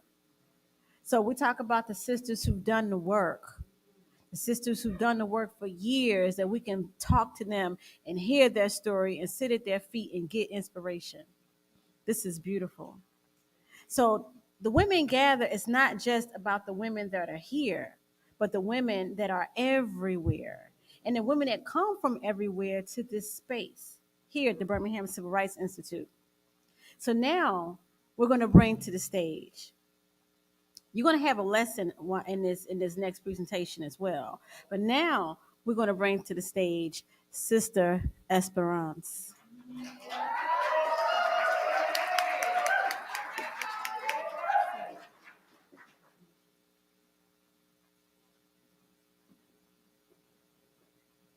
Good evening, everyone. It is my pleasure to be here, this place, which is very historical, a place which about 20 years ago, I gave a speech on my country, Rwanda. As you know, have been genocide in 94. Bonsoir. Nice. Now you're going to I apologize for my French. I hope you're going to listen what I'm going to say. But this time it's not but about Rwanda alone. It's now about my own story.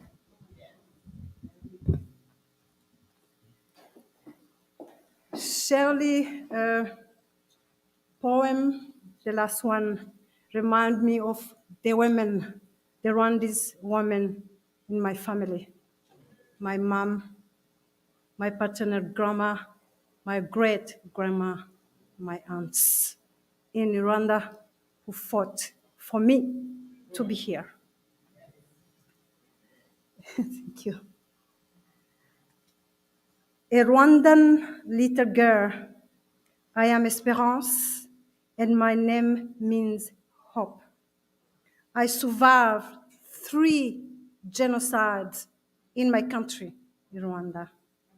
I escaped enslavement in the US. I have worked hard to find justice by using my voice. My great vision is to tell my story. This is how it began. I was 5 years old, running through the forest of Rwanda. I could run like a wind through banana trees, listening to the bird songs and animal chatter, picking fuchsia flower and feeling the power of my strong legs. I was a young mahogany girl wearing school uniform, feeling powerful and free after living 4 years at a refugee camp in Congo as a child refugee. At my parents' home, the courtyard was filled with people in need, refugees, abused women and children. My mother cared for them, providing them with healthy meals, clean water, and gentle counsel. Always working. She encouraged women, listening to tears and grief, and nursed people back to strength, while my father worked long hours at his company to fund these acts of charity. In religion class, they spoke of the soul. With this, their busy situation left me free to wander the woods and imagine myself future lives as a model, an architect, or a dancer. I explored the forest trailers, picking flowers and making a little song for the birds. I forgot all about refugee camp.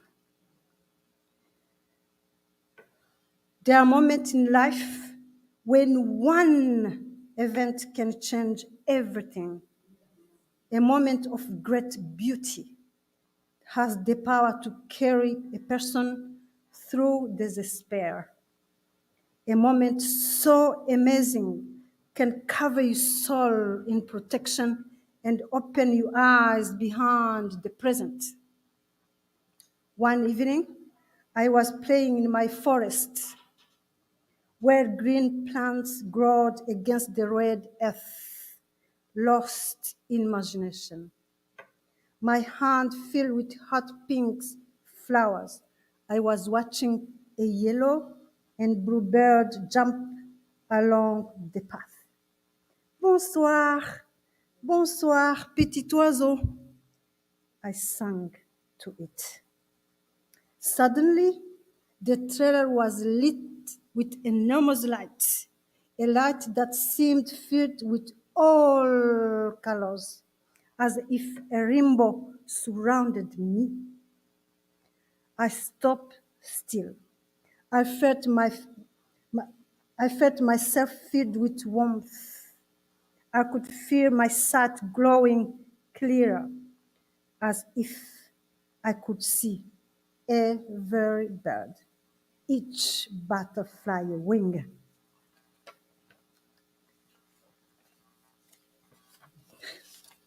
In a religion class, they spoke of the soul. With this light embracing me, I felt my soul awaken. I noticed the shape and color of every leaf, every living thing in the shadows.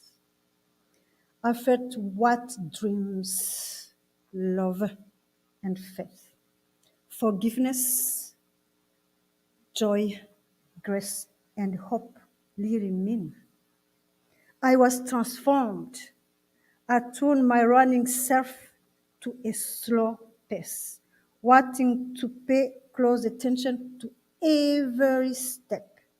How bright my vision, how strong my body, how deep my mind, how growing my heart. I felt forever changed. I wanted to tell my parents, but I found my mother in the courtyard quietly speaking to a woman as she offered her a plate of hot food and milk. So, having no word of my experience, I found a quiet place to sit and think. I watched my mother helping others while I wondered about the change I felt in me. I was unaware how this light in the forest would stay with me, return to me, and give me protection in time of hardships. That moment, my knowledge of the weight of my parents' work consumed me. Watching my mother, I felt a great responsibility to be like her, kind, caring, and an angel to all in need. I was shining from the inside with the light, filled with a sense of purpose. I promised to be like my parents and carry on their work. Then, Saturday, not long after my vision, I witnessed something which shook me to my core. I step outside our compound and become a part of a world in motion. Radios playing. People walked to the markets. I ran. I danced with the other kids. The sky were a pure Rwandan blue. I felt alive and free as I watched boys kick soccer balls up and down the street. In the distance, I heard the commotion, people yelling. Everyone moved toward the town center, people talking. Prison, witches. What did that mean? I followed the crowd till I saw a line of people wearing the black and red Maasai colors, heads down, looking filthy and ashamed. They were called witches. People said they practiced the tribal religion forbidden by the Catholic Church. The crowd was screaming, devils, cockroaches, imbeciles. Screaming and screaming, throwing rocks and handful of dirt from the ditch. I was small enough to see the fear and the anguish in their fallen faces.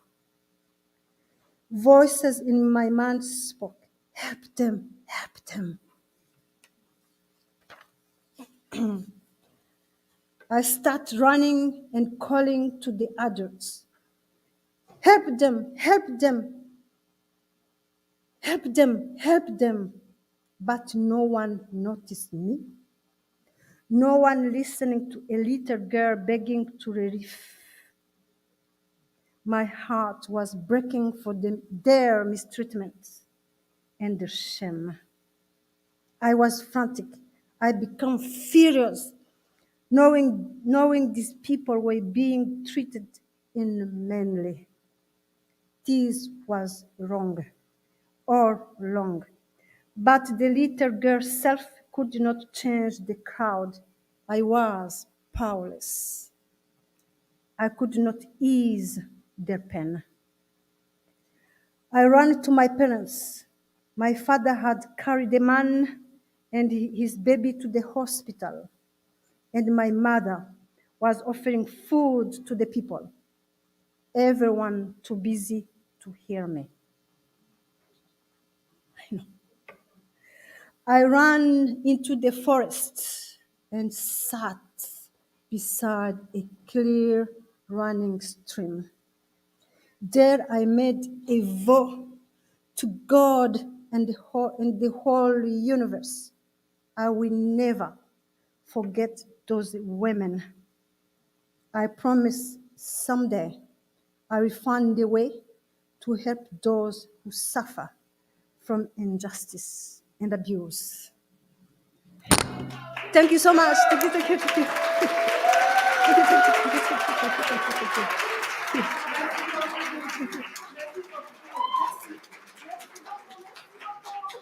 you.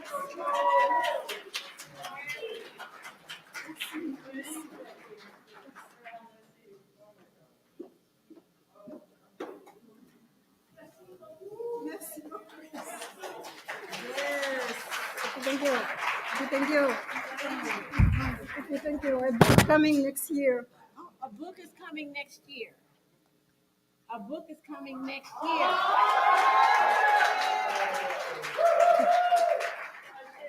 And it will be the church anniversary of genocide in Rwanda, coincidentally. Yes. Wow. Thank you so much. Welcome to Rwanda. Welcome to Rwanda. Welcome to Africa. Welcome home. Yes.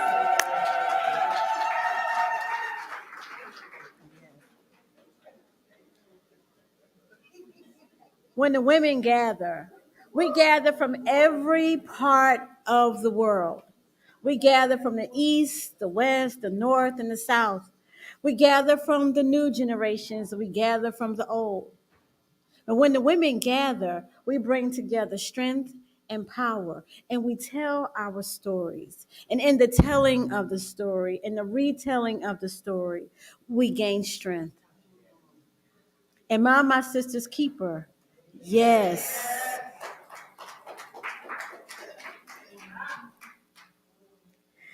We're going to go to our next poet we're going to go to our next poet who's been on the stage with us, but she comes back.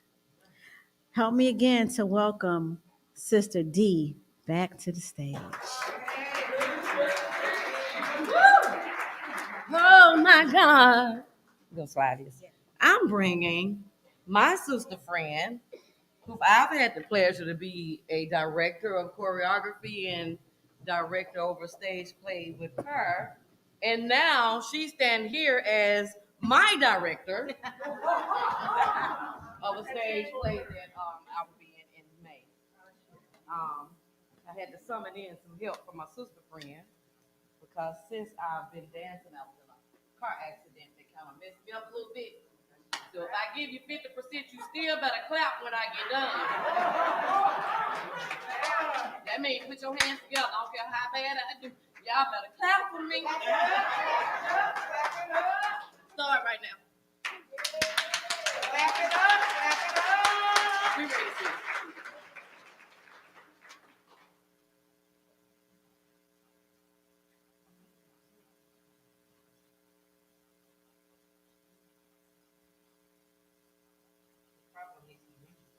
You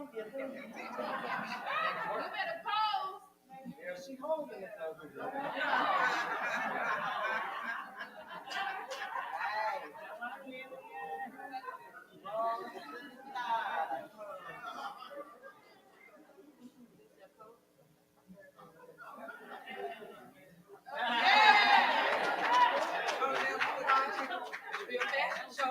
We don't get that music. Y'all got the women gathered over here standing up. Where's Michelle? You want me to play you some music? I want my song. Y'all hold up.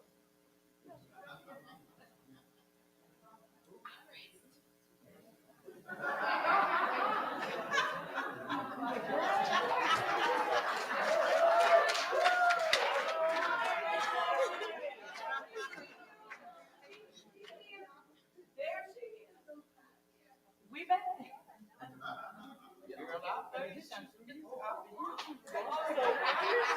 Kelly Price and Jill Scott.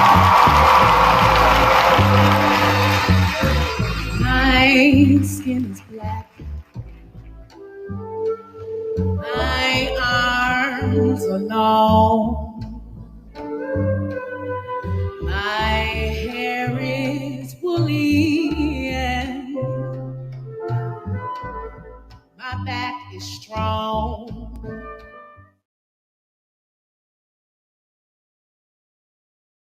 The pain inflicted again and again. What do they call me? My name is Sarah. Sarah. My skin is yellow. My hair is long. between two worlds. I do belong. Yeah. My father was rich and wide. He forced my mother late one night. So what do they call me? My name's Saffronia. Saffronia.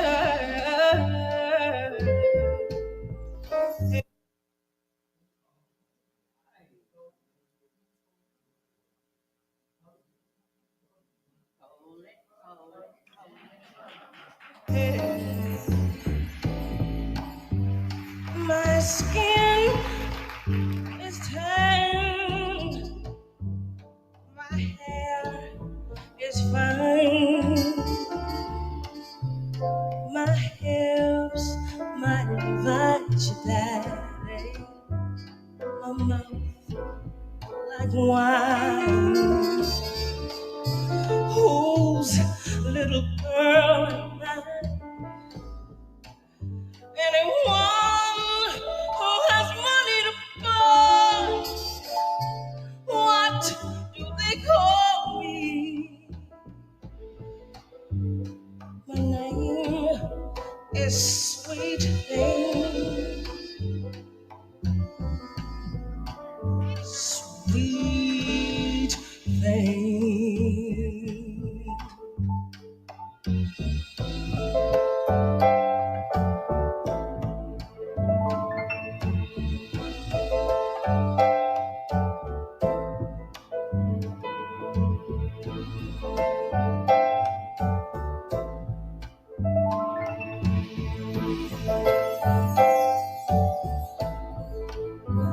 My skin is brown.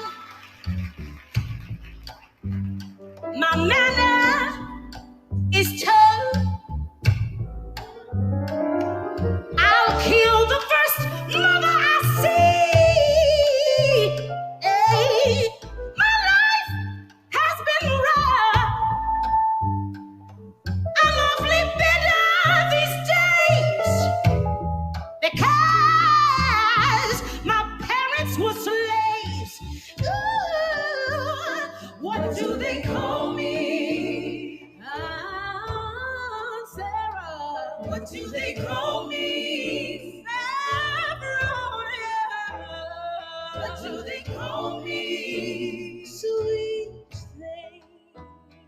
What do they call me?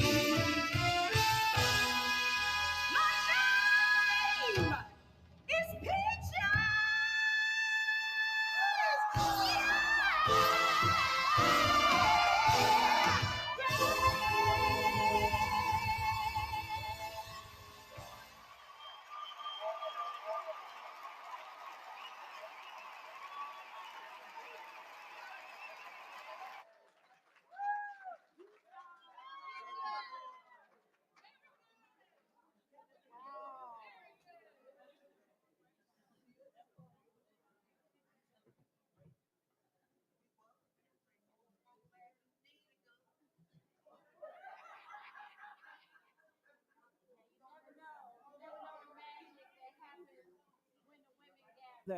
There's magic that happens when the women gather. Yes, yes. Just sprinkling it all over the room, just magic happening. Now, remember that story earlier? Remember that story we were listening to from Mojo Mama? We got to figure out the end of that story. Mojo Mama, please.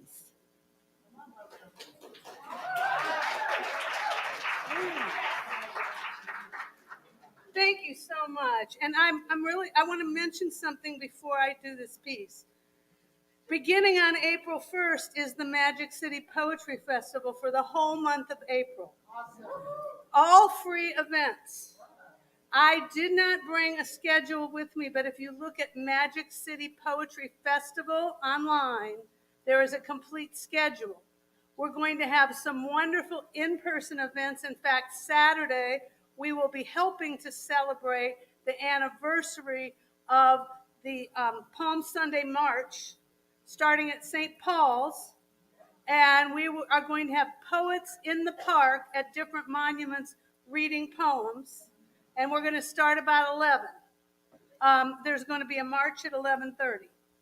And then the poets will be at different monuments in the park doing their poems. That is one of our events this time. We also have a couple of great virtual events with the incredible poet Patricia Smith. And we're going to have another virtual event with Marilyn Nelson and Harriet Mullen.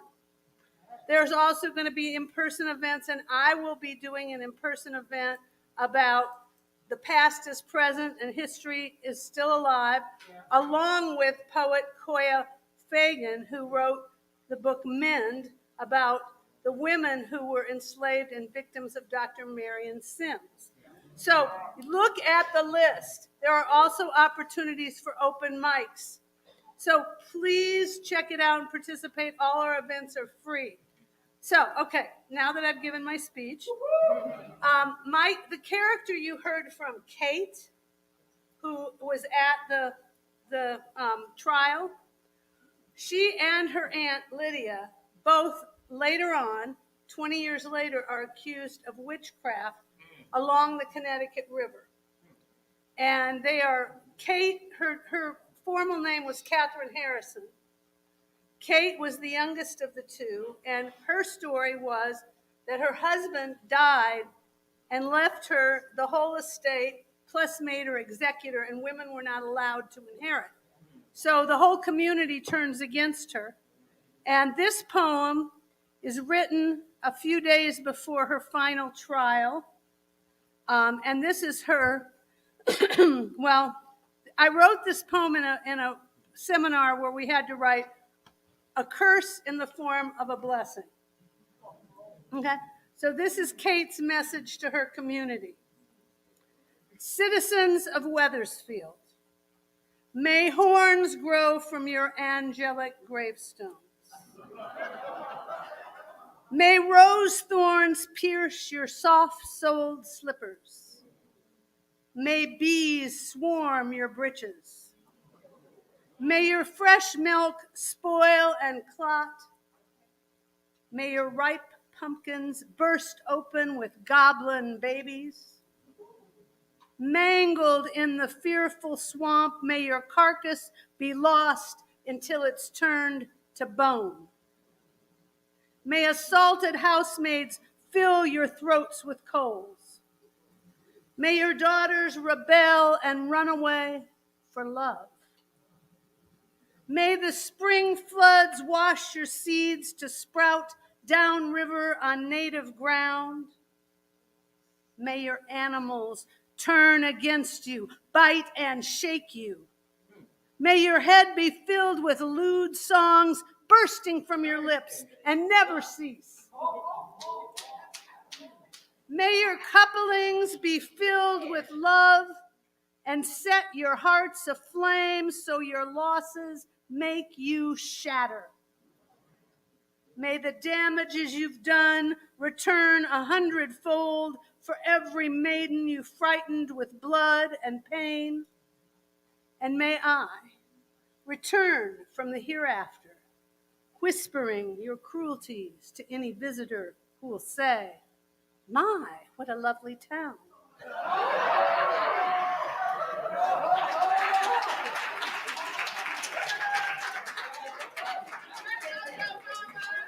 And to find out what happens to these characters, you need to get a copy of An Art of Craft and Mystery. You can order it from any bookstore, including Homecoming Books. And they may have it in stock, but they can order it any place. And I am Mojo Mama, but I'm also Laura Secord. So thank you so much. I hope to see you at the Poetry Festival.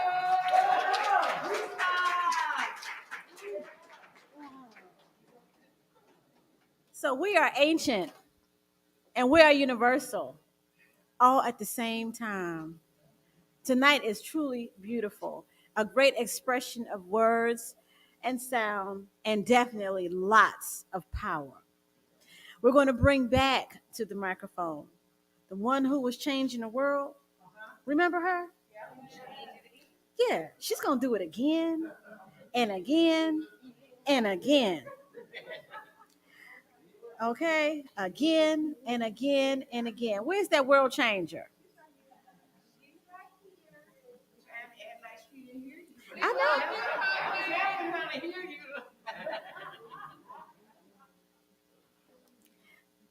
All right, Miss Williams. What you gonna give us? I know you got something good. Oh, I tell y'all, that's why you gotta stay for the whole event. You get dance, you get the griot, you get the international plight of change, you get the storytelling, you get all this in the second half again, and we're changing the world up from slavery. Thank you. Thank you. Yes. And on this note, our takeaway, we know we've done a lot, but we have a whole lot more to do. And this just reminds us of how we can make the world a better place. Up from slavery and still not free. Brothers, sisters, remember from whence we came. The road was hard, many died, so many we cannot name. We did not come this far to not live out the dream. We must stick to our goals. And as Malcolm said, by any means. The violence must stop, the deaths must end. We are brothers, not just friends. Teenage pregnancy, poverty, insufficient education, lack of respect for one another, and discrimination. The fight for these things started a long, long time ago. We must learn to lose the fight, to be around to win the war. Sojourner, Harriet, Frederick, Malcolm, Martin worked so hard. And today, for their hard work, it seems so many have no regard. Stop and think.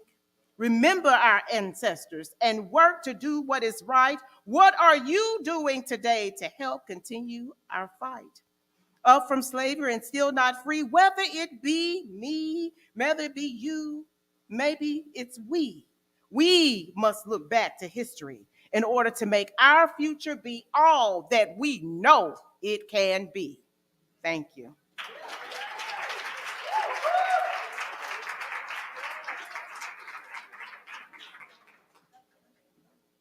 Out here changing the world. There she go. Awesome. Now, remember those black ABCs earlier? Okay, so those black ABCs is just one of the creations of our next poet, Andrea B. Whitfield.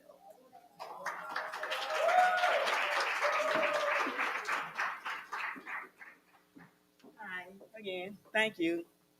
I also would like to let you know that I will be one of the featured poets, as she was mentioning about the Poetry Festival at St. Paul.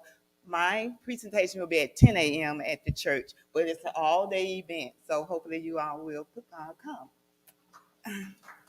I would like to share one other poem with you, and it is entitled, Why Not You? And it's dedicated to every woman in this room. Why not you, the one with a broken heart?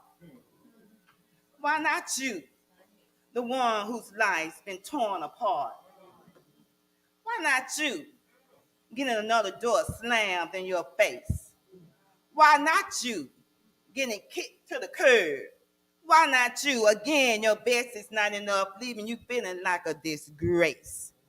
Why not you, the one without love? Why not you, the one without money? The one without dreams, fantasies, and hopes, the one without honey. Does it seem as if good things always happen to the other woman, leaving you to wonder, what did I do or what did I didn't do? Why not you? But on the other hand, why not you? The one who laughs and smiles in spite of. Why not you? The one who finds a silver lining in the clouds above. Why not you, the one who's envied, the one who's admired? Why not you, the one who has become inspired? Why not you, the one who have learned how to love yourself? Why not you, the one who God's love? Now that's your will. You're the one with passion, desire, strength, no labor. You're the one that it seems as if everything is in your favor. All of your dreams are finally coming true. Why not you? Thank you.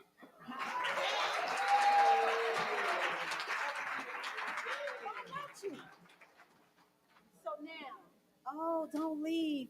Don't leave. We have one poet left. We are at the last poet. Guess what? We the last the last poet. The last poet for tonight. The last poet for tonight is our sister. And I'm going to say my sister because we're actually part of the same sisterhood. And there's a few of us out here from the National Hookup of Black Women. And Tania is actually in our sisterhood. So, Tania Russell, you grace us again. Hold up. She done took her shoes off, y'all. It's real out here. A whole lot of women on a little bit of heels. So I'm reading from my book, Be Gentle with Black Girls. And I don't read this one that often, but I felt it on my spirit, and it's called Love's Discernment. And I feel like a lot of the times this book tells a lot about the Black girl experience and Black woman experience, and how often we're not the recipients of love and we're the givers of it. And so I think for me, this poem holds a special place in my heart because it really is my evolution of what I think love looks like, and what I'm deserving of. So if you ever dealt with somebody, asked your son, and they was playing with your heart, you probably will resonate. So here we go. Pass me not, O gentle Savior. Allow your sons to miss me by light years if they do not have hands that can handle my heart as readily as they reach for my body. Hear my humble cry. Loneliness rocked me into desperation. There are dangerous alleyways in my heart I don't want another man to catch me on, while on others thou art calling. I force fed men my name to leave a trail in case I go missing. I search all over for love, settled that it was stolen. I was too careless to keep it close. Love can't be lost. It's transformed into fear that makes me flinch at the thought of relationships getting serious. Being called beautiful was once fighting words. Violence can fit inside four-letter words like lust. I break every morning to build a new self again. It gets exhausting. The world I made of my own strength lay wet and wailing on my back, finally slipped down my spine. Dare I wear all my burdens and be beautiful? Once, I assumed I was invincible. I looked to heaven. My soul took this body, folded it into a suitcase, carried it around like old baggage on a journey to self acceptance. God leading the way, making background music of all my, are we there yet? His refusal to answer, I just keep living. You hear me, God. I hear you weep when I do not see myself. The divine mourns on heavy days. Holy Spirit mold me from clay every day. There are certain works of art only a few people get to place their hands on. Curate my life, God. Give me discernment to know who is here to marvel, find inspiration, seem cultured, be taught, teach. Help me discern who cares about the story and the story behind my creation, and the one who created me, Savior. Don't you dare pass me by. Neither the one created for me. Help me find sweet relief. Help my unbelief. Love belongs to Black girls like me. Thank you.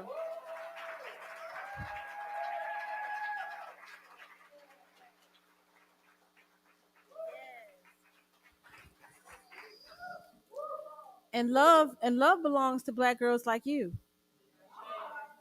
And love belongs to white girls like you.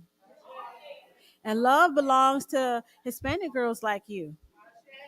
And love belongs to biracial, multiracial girls like you. The women gather. Now, I just want to revisit one thing. Mojo Mama, did you say that the poetry event is this Saturday? So you're saying April the 1st is the first day, and we're going to be where? Okay, so April the 1st at St. Paul's. But if they come on Saturday, they can get the schedule for everything. So Saturday at St. Paul's Church. St. Paul is AME. No, not AME. CME. CME. St. Paul's CME. What time do we need to be there?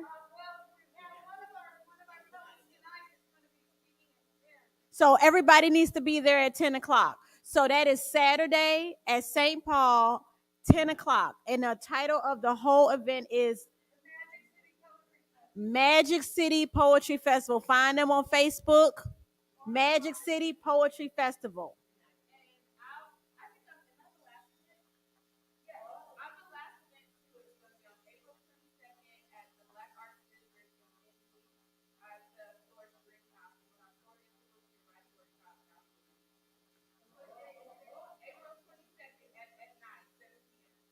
So now, if you go Saturday, you'll get the schedule for the entire month. So keep that in mind. Now, the other thing that is happening is this. We're getting ready to wrap it up, but we got a few things that we have to give you. First thing, you have to go on your phone and like the BCRI Facebook page. If you have not liked the Birmingham Civil Rights Facebook page, then you're missing out because the events get posted there all the time. So you want to like our Facebook page. You want to like our Instagram page, okay? If you want more information about what we're doing here, you want to get in contact. The other thing is some of these poets here have books. Those books can be found in Homecoming. Well, actually, in our Birmingham Civil Rights Institute bookstore, our gift shop. So if you have not gone into the gift shop, you need to go into the gift shop. The other thing is, you also, when you go there, you need to visit Homecoming Coffee and Books inside of the gift shop. So you got to get familiar with some of these things. Our Facebook page, our Instagram page, our gift shop is very important. Okay. Don't forget, we are here every day at 10 a.m., Tuesday to Saturday. We want you here. We want you to take ownership of this space. Make this space viable to you. Participate, support, become members, volunteer. This is part of you. So it's not just we're here for the women gather. The Birmingham Civil Rights Institute is here for you as a cultural institution. You get it? We're essential. We're essential down here. We're essential. So we want you to do that. So please stay in touch with us. This is very important. But before we leave, I want to bring all the poets back to the stage. Let's give them a hand. Everybody.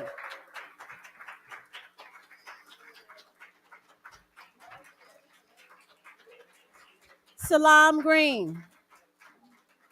Somebody's Andrea mother, Whitfield. brother, best friend, sister, Tania lover, Russell. maybe an A1 student, Mojo running, Mama. hiding, taking cover. The women gather, Bridget crying Watson. tears that fill a million oceans. Alicia Johnson It doesn't matter where you're living. Ruby The Archie. women gather, crying tears that T. fill a Smith. million oceans. People say, not in Lillian this Cole. neighborhood. It Sister doesn't happen Esperance. here. Our kids celebrate Shirley Farrell. pain. What Give do them all we a have hand. to fear? But what about the ones who say this happens every day? Thank you so much for joining us again for the Women Gather 2023 edition. But before we leave, we have another person to bring to the stage. Michelle Craig, will you please come down?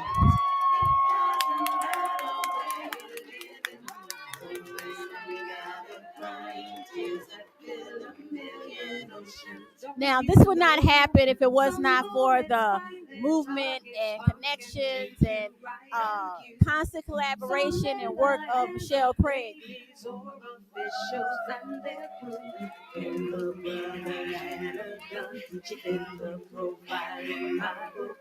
Running, hiding, taking cover, didn't take her time to look. Somebody's mother, I was perfectly content with being in the background. My name is Michelle Craig, and I'm the Youth Development Specialist here for the Birmingham Civil Rights Institute. And I am absolutely elated that you all are here. I'm elated at the excitement that you guys have. And I am very appreciative of the fact that you guys thought of us to be able to come here at 5:30 and stay with us till 8 o'clock. So again, I just want to thank you on behalf of Dewana Thompson, our president and CEO, our vice presidents, Carol Wells, and Dr. Samantha Briggs, who's still here in the back.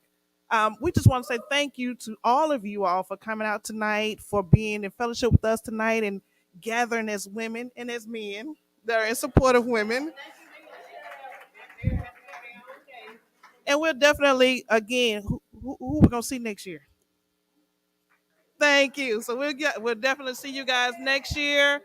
Just stay tuned. As Uno said, you catch us on Facebook. This has been live streamed on Facebook, LinkedIn, and YouTube. So you'll be able to see it as many times as you want to. Share the link.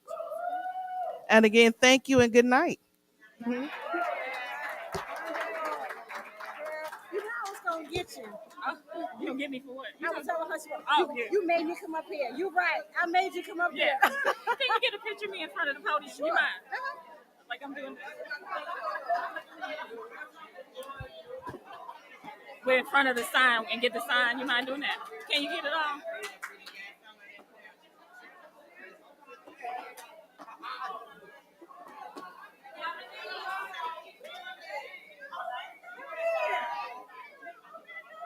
Is it good? Thank you. All right.